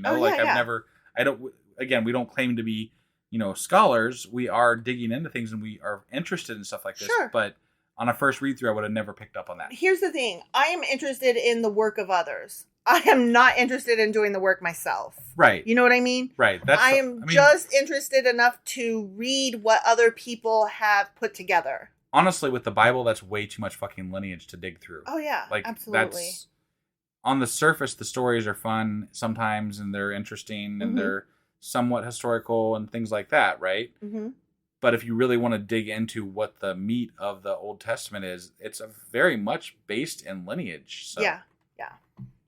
So David's war against Moab and his harsh treatment of their army later seems completely out of place considering that David's great-grandmother was a Moabite, right? Ruth, right? Yeah. So, he went from, my family, please take care of them, to now I'm going to wipe you all out. Right. Right? Yeah. So that But was that some writer saying that... There's some speculation that I will get to in a minute. Okay. Anyway, considering that he was of Moabite descent and that he had entrusted his mother and father into the care of the Moabites, it may have been that the Moabites mistreated or even killed David's parents and perhaps even his brothers. Oh. Like after he became king. Okay. Right? All right. Like that would make sense. Maybe David didn't do something that they wanted, so they were like using them as leverage. As hostages. Right. And I mean, that makes sense too. Right. Like we went with you out on this limb because you are family, but we can only go so far. And power's power. Yeah. Right. I mean, if I have a chance to use something as leverage against you, I'm going to. Sure. And apparently that didn't work out for him. Or also maybe they helped put David on the throne, as you suggested earlier. Right. And then David went back on some promises that he had made, and that made them kill his family, and so that made David clearly there was something happened between the time that he brought his family there and was seen by the king and made this ask, and the king agreed, and it was totally cool, and then his family's never mentioned again. Right. And the next time we hear about him, anything, David is trying to wipe their shit out. Right. So something happened. Yeah, and that would be an interesting story to if there is a story about it, that would be an interesting story. It would. There's probably not. I'm sure that's lost. Maybe it's in the book of the Chronicles of the Kings of the Chronicles, the Chronicle. I doubt it because that's an entirely different author, and they would not have wanted to talk about David's relation to the Moabites, and you would have to address that in order to talk about what happened and why. Right. So there was also an element of fulfillment by David of earlier prophecy involved, in which Balaam, who had been summoned by Balak, an earlier king of Moab, following Israel's exodus from Egypt for the purpose of cursing the Israelites, instead blessing them, and specifically indicated that a king of Israel would someday crush the forehead of Moab. So, and that happened. So. Yeah, I gotta, but I think we covered at some other point, though, that is this an actual, like, is the fight with Moab, was that an actual historical account, or was that something that was contrived? I don't know. Okay. There is a point from which it's hard to tell where the line is between this person is actually, we're talking about a tribe, not a individual person, versus, okay, but now we are actually talking about, a person. Right. So I don't know when it goes from person to tribe. No, that's not what I was asking. Oh, okay. I was asking, so like some of the battles are real historical events, right? Some of the battles that they talk about, like when we go into the Asimov book, sometimes they're like, that never actually happened, that we can figure out. Like, there's no historical account of that actually happening. Right. So some of it is like purposeful storytelling to maybe complete a prophecy, right? Got it. Okay. And I'm just curious if that was a historical event or if it was just contrived. That I couldn't tell you. Okay. I don't know enough about either. Right. So, well, and that's all right. I mean, we don't know everything. So if somebody does know the answer, maybe we can like touch on it again at some other point. But I was just, something that crossed my mind is maybe that's a contrived fight that was done versus maybe, I'm curious if it was real or not. That's all. Right. So.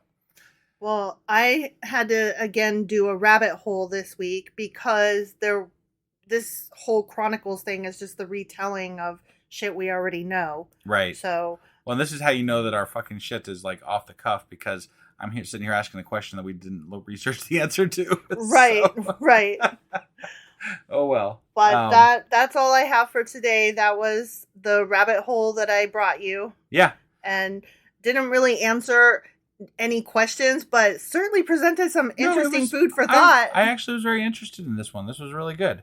I do want to mention one thing before we get off here, and that is in the beginning of our podcast for the next few days, so going forward, there is going to be an announcement coming up. We'd love for y'all to pay attention to that coming up here. I'm not going to say what it is just yet because we don't have all the things put together. But at the beginning of every podcast between now and next Thursday, there will be an announcement of something coming up, which we would love for you all to participate in if you are able. Yep. So clear your schedules now for Thursday night, and we will get an official announcement tomorrow as to what's going on. Yeah. All right. I think that's all we got for tonight, and we will be back tomorrow with... Sacrilegious Book Club. It took you a minute. It did. It always does. Wait, what are we doing? What's tomorrow? Okay. We'll also have the weekly replay tomorrow, and then we'll be back on Monday with... 1 Chronicles chapter 21. Awesome. We'll see you guys then. Worcestershire sauce.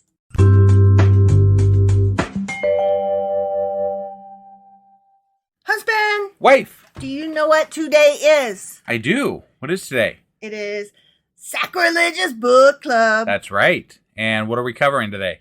Today we are starting a new book. We're taking a break from that lecherous son of a bitch Asimov. Yeah. And we will come back to that lecherous son of a bitch some other time. Right. But for now, we are getting into a treasury of Jewish folklore. Fun. And I'm not going to be talking about any stories or anything today. I'm just going over the book itself and the introduction. That way it gives people a chance to purchase it if they want to follow along. Perfect. All right. And I think I'm actually going to start doing something special with this after we get about 3 episodes in. I'm kind of starting to break our podcast into separate podcasts. So I'm going to create, it'll still be on our main feed, but if you want to follow just this, I will be creating a Jewish folklore, feed for us at some point for this book series. Probably the Asimov one as well. I see. But it's something in the works. So got it. Yeah. Sounds good. So are we ready to get into this, or did you have anything else to cover in the intro here? That was it. All right, let's do this. Okie dokie.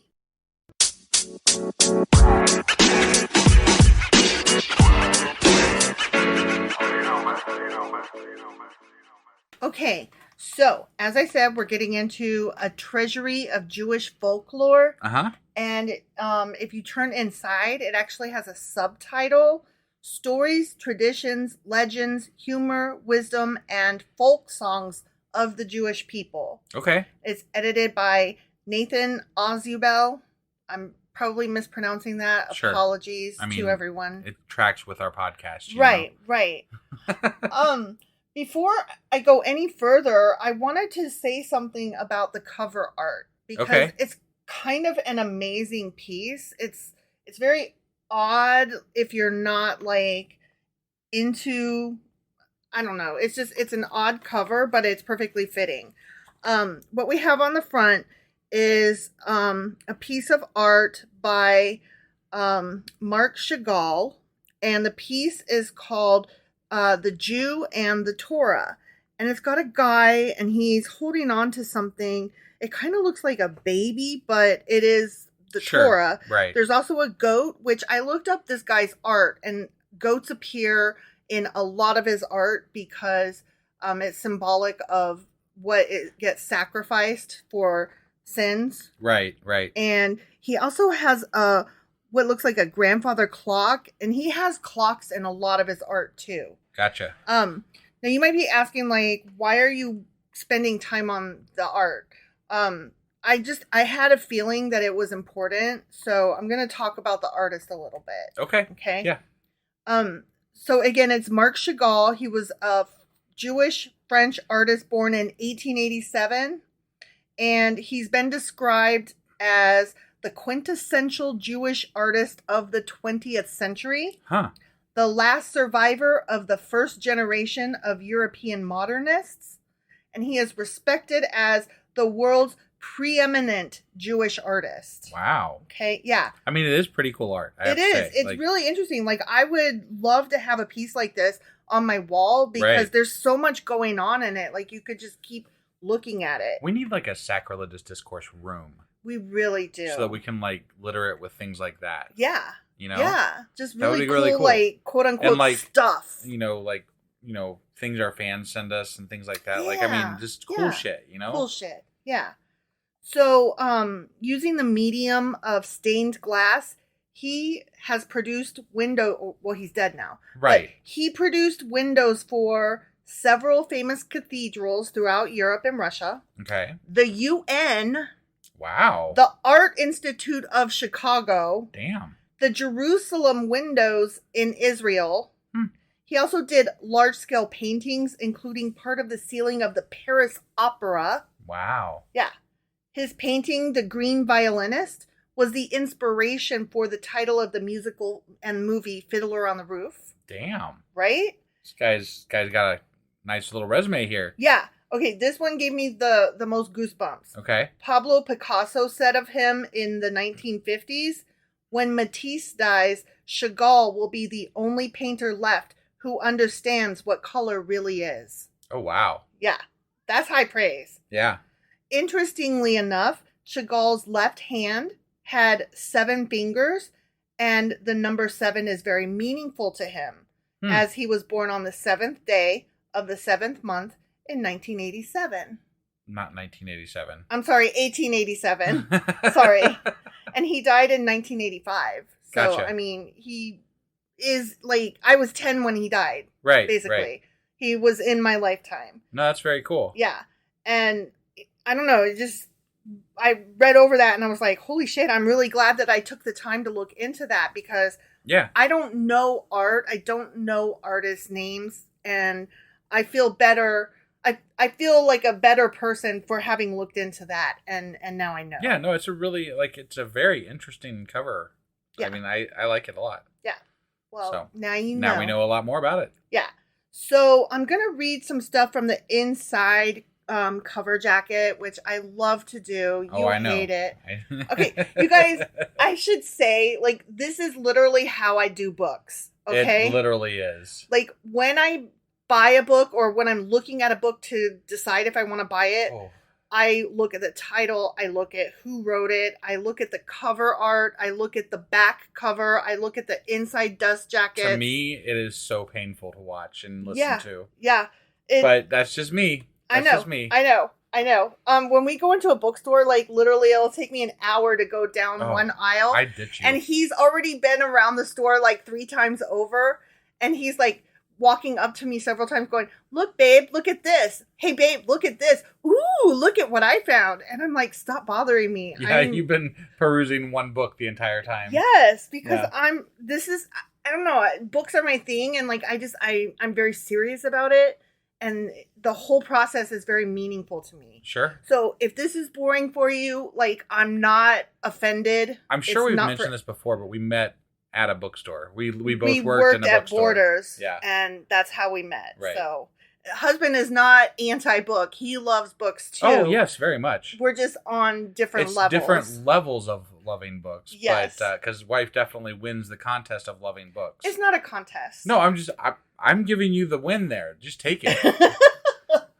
I'm just putting it out there before I go on because I want everybody to know, like, this is a process for me. This is how I do. And it's not for everyone. It's not for a lot of people. And I totally won't be offended if I get feedback saying, my God, stop. You can't do books that way. Like, I'm going to keep doing books that way. And either... It's a thing. It's a thing. She just has to. I have to. Yeah. Okay, so inside the cover... plus, going over this gives you guys another week to pick up the book. So, no harm, no foul, whatever. Yeah. Okay, so inside the cover, we have, let's see. What does he say? You know what? Hold on a second. You didn't take as good a notes as you thought? No, I study and pasted something. Study and pasted something? No, copy and pasted something. And I'm like, what the fuck did you just do? I don't know what I did. Okay, so give me a second here. I'm giving you a second. Interpretive writing. Okay, so something got moved around in my notes. And it's disturbing me. I gotcha. I apologize. So he does comment. This book is full of commentative and interpretive writings. Okay. That hold a place in the Jewish religious tradition, second only to the Bible.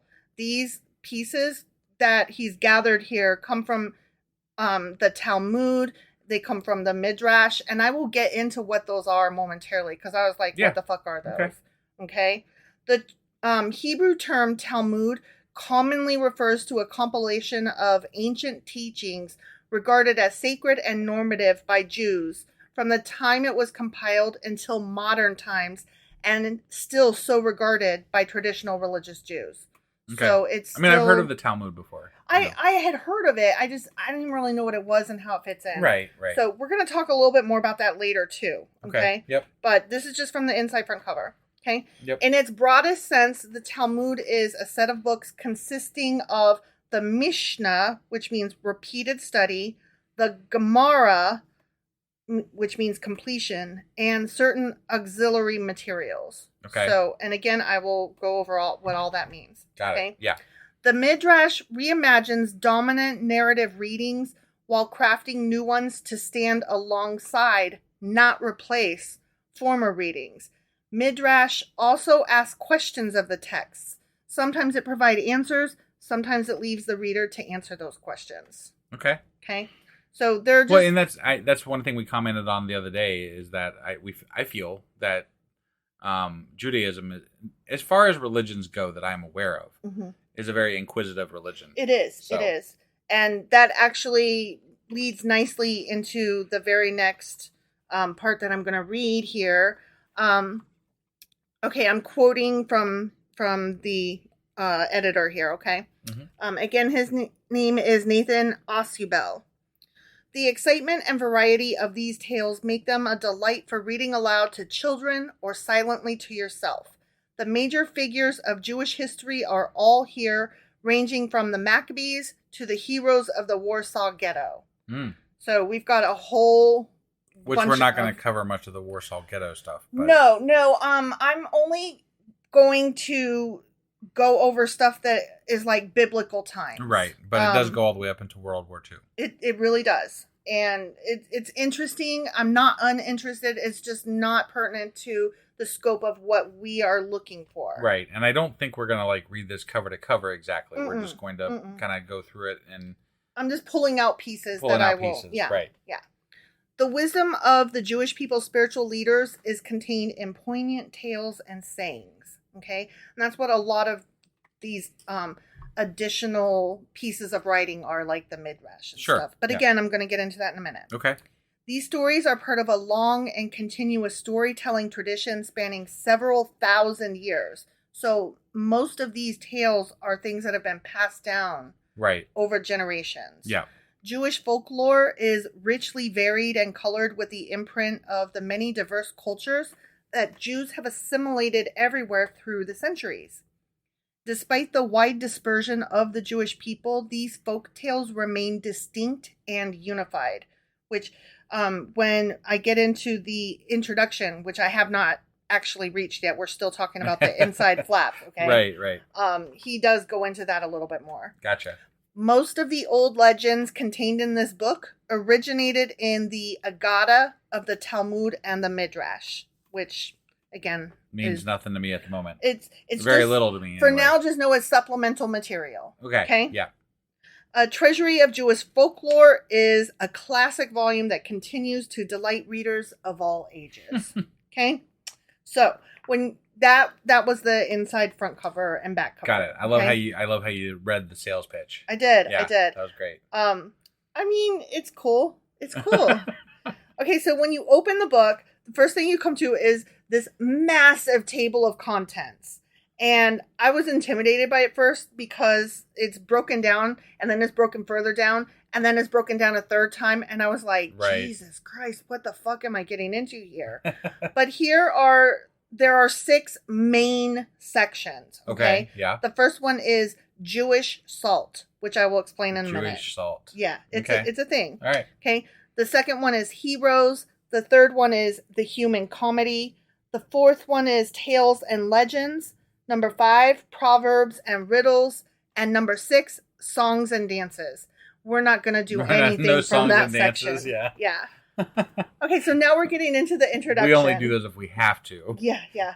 And I say no to this one. Right. Okay. So now we're getting into the intro. So this is what Nathan Ozzy has written himself. Okay. Like other children brought up in an Orthodox Jewish environment, I was immersed in Jewish song and story as soon as I became aware of the world around me.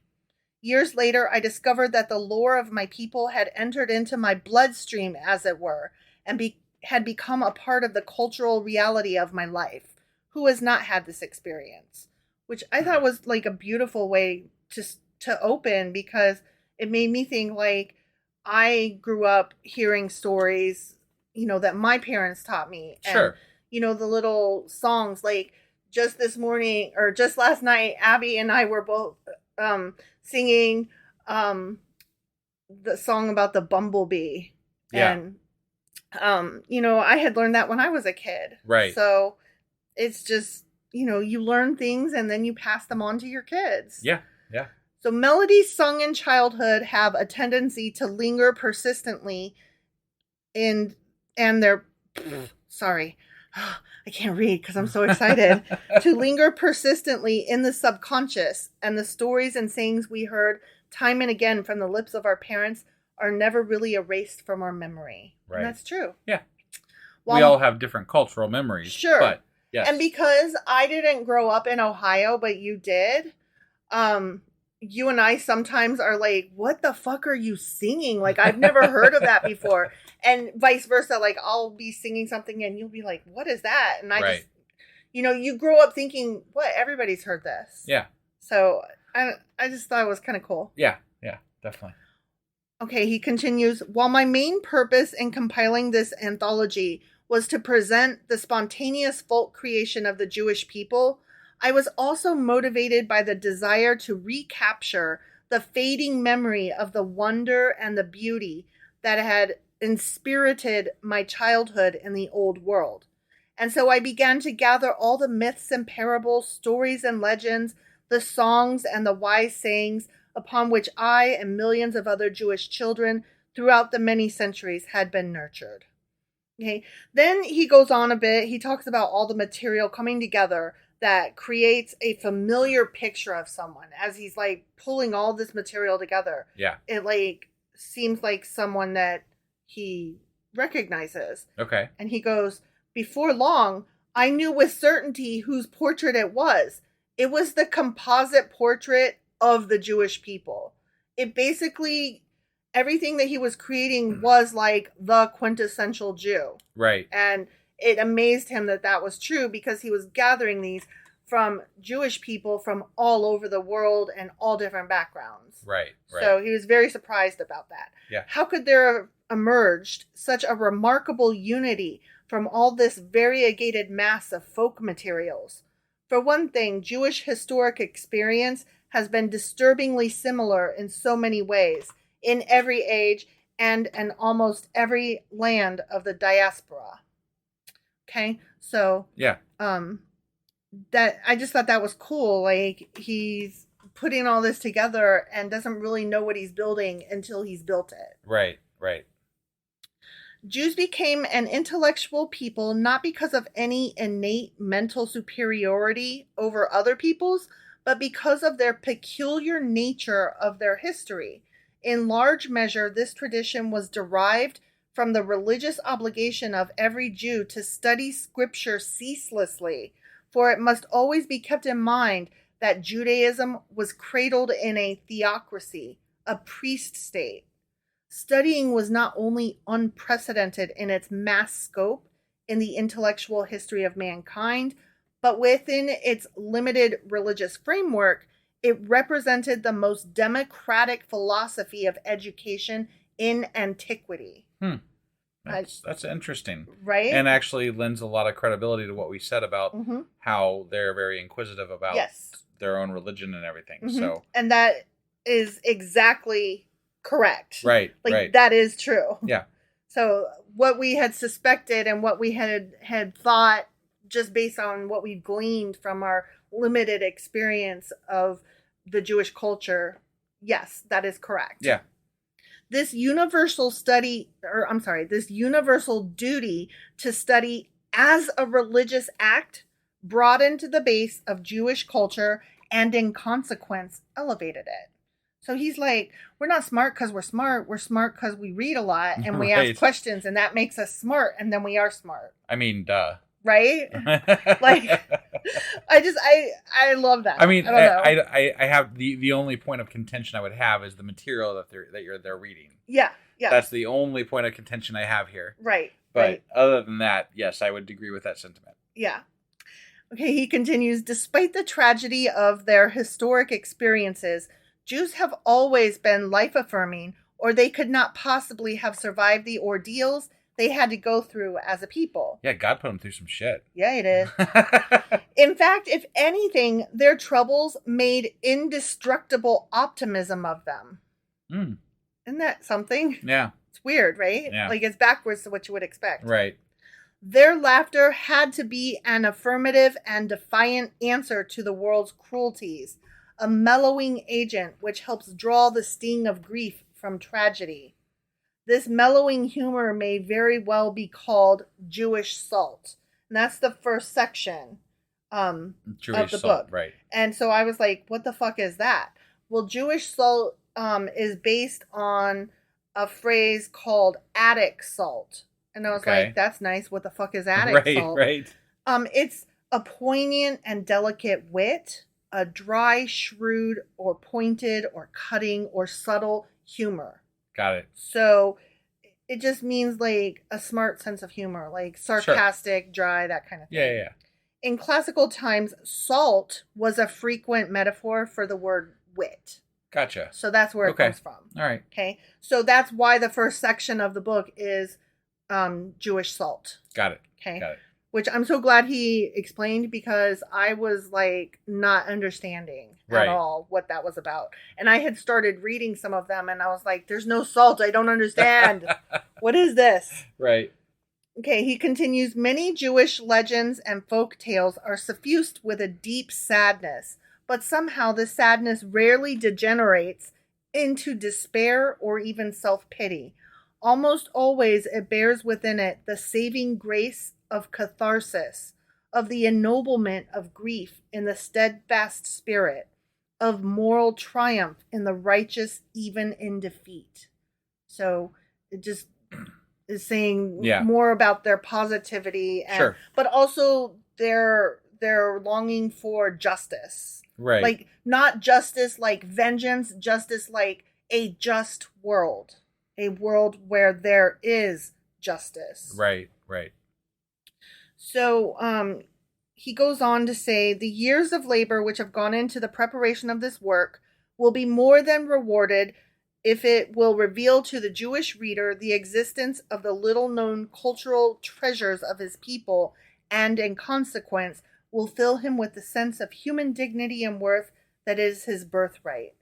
To the Gentile reader, which that would be us. Yeah. Or Gentile. And, yes, we are Gentiles. And our followers, the majority of them will be as well. Right. So to the Gentile reader, Jewish folklore addresses itself with its myriad implications because it is but a colorful part of the kaleidoscope of universal culture. While it makes plain the common humanity of all races and nations, and thus draw them closer in the bonds of brotherhood and understanding. Wow. That's right? Such a great sentiment. Yeah. Yeah. I just thought, that's so nice. It was, yeah. Right? It was nice. Okay, so the Pentateuch, this is where I started taking notes, because I was like, okay, can you just explain what that fucking Midrash thing was for a second? Right. And what the Talmud and all this shit, okay? Yeah. So, the Pentateuch is the law, right? The Pentateuch is the first 5 books. That's all it means. Sure. And those 5 books are The Talmud. Torah and the law. Okay. All right. So it's not that Pentateuch means law. It's that Pentateuch means 5 books. Those 5 books are Torah, the law. Right. Okay. The scribes who succeeded Ezra added the Mishnah, a second body of law. So that's called second law. Okay. Yep. That's what the Mishnah is. Okay. The Gemara, which means doctrine, or as it's normally called, the Talmud, Okay. which means explanation, was added as a commentary and interpretation. Interesting. Okay? Yeah. So these have been passed down, like they were gathered for centuries and added to and edited and redacted and Much all like of that. the Bible, Much like the Bible essentially. itself. Yes. Yes. But it's supplemental material. Right. Okay. Now there were 2 Talmuds, which I found very interesting because I barely knew about the one, much less 2. Right. There was the Babylonian Talmud, which would be the more important one because it came earlier. Yeah. And gathered more. But the one that was the last one with a final redaction was the Jerusalem Talmud. And that's the one that we use today. Yeah. Even though it's incomplete. It's missing 24 treatises. Oh, wow. Yeah. And it's believed that those have just been lost to time. Got it. So, okay. Both contain 2 parts. Both of the Talmuds. Right. Okay. Contain 2 parts. The halacha, which is judicial interpretation of the law, and agada, which is ethical and poetical interpretation of the law via storytelling. Okay. Okay. So that's the agada. Sure. Of the Talmud. That's interesting because they're actually kind of saying that laws are not strict. They're like you need to take more into account. Well, they're saying that here is the law, and over here is a book that explains it, and over here is a book where we talk about it, and over here is a book where we tell stories and parables. Right. You know what I mean? Yeah. So it's just all different ways of interpreting and explaining and questioning the law. Sure. Okay? So the law is Torah, second law is Mishnah, explanation is Talmud, sometimes called Gemara, and commentary is the Midrash, which it contains art and more commentary. Okay. Now, most of the stories and stuff that he has collected will come from the Agada. That's the ethical and poetical interpretation. Okay. So that would be the parables, the folk tales, the lore, the legends. Got it. That stuff. So we will be mostly reading from the Agada. Okay. So interesting. That is what I bring to the table today. All right. And now you have another week to get the book. I, again, ordered these off of, what is it called? Thrift Books. And they arrived in less than a week. And I had ordered 2 other ones along with this one. We need to talk to them about sponsoring us. We really do. I love them. They're fast. They, if they don't have the book, they put you on an email list. They'll contact you when they get it. Their prices are phenomenal. Their shipping is, if you spend $35 or more, I think you get free shipping. My God, you're doing an ad. I love them, and I will go out of my way to support companies that I love. Right. So, yep. Whatever. Yeah, I'm just saying. That's fine. It's fine. All right. So that is once more a treasury of Jewish folklore, edited by Nathan Ausubel, Ausubel. All right. And I hope y'all pick it up and read along with us. And I will tell you ahead of time what we will be covering, which next Sunday will be, we will pull some stories from that first section, Jewish Salt. Okay, sounds good. Thank you for joining us, everybody. And we will be back. Well, we got our weekly roundup today, our weekly replay today. Yes. And then tomorrow we're going to be back with... First Chronicles chapter 21. Yes, that is correct. Sorry, I had to think about it for a second. I know you were like shaking your head, and I was like, then I don't know. All right, guys, we'll see you then. Bye.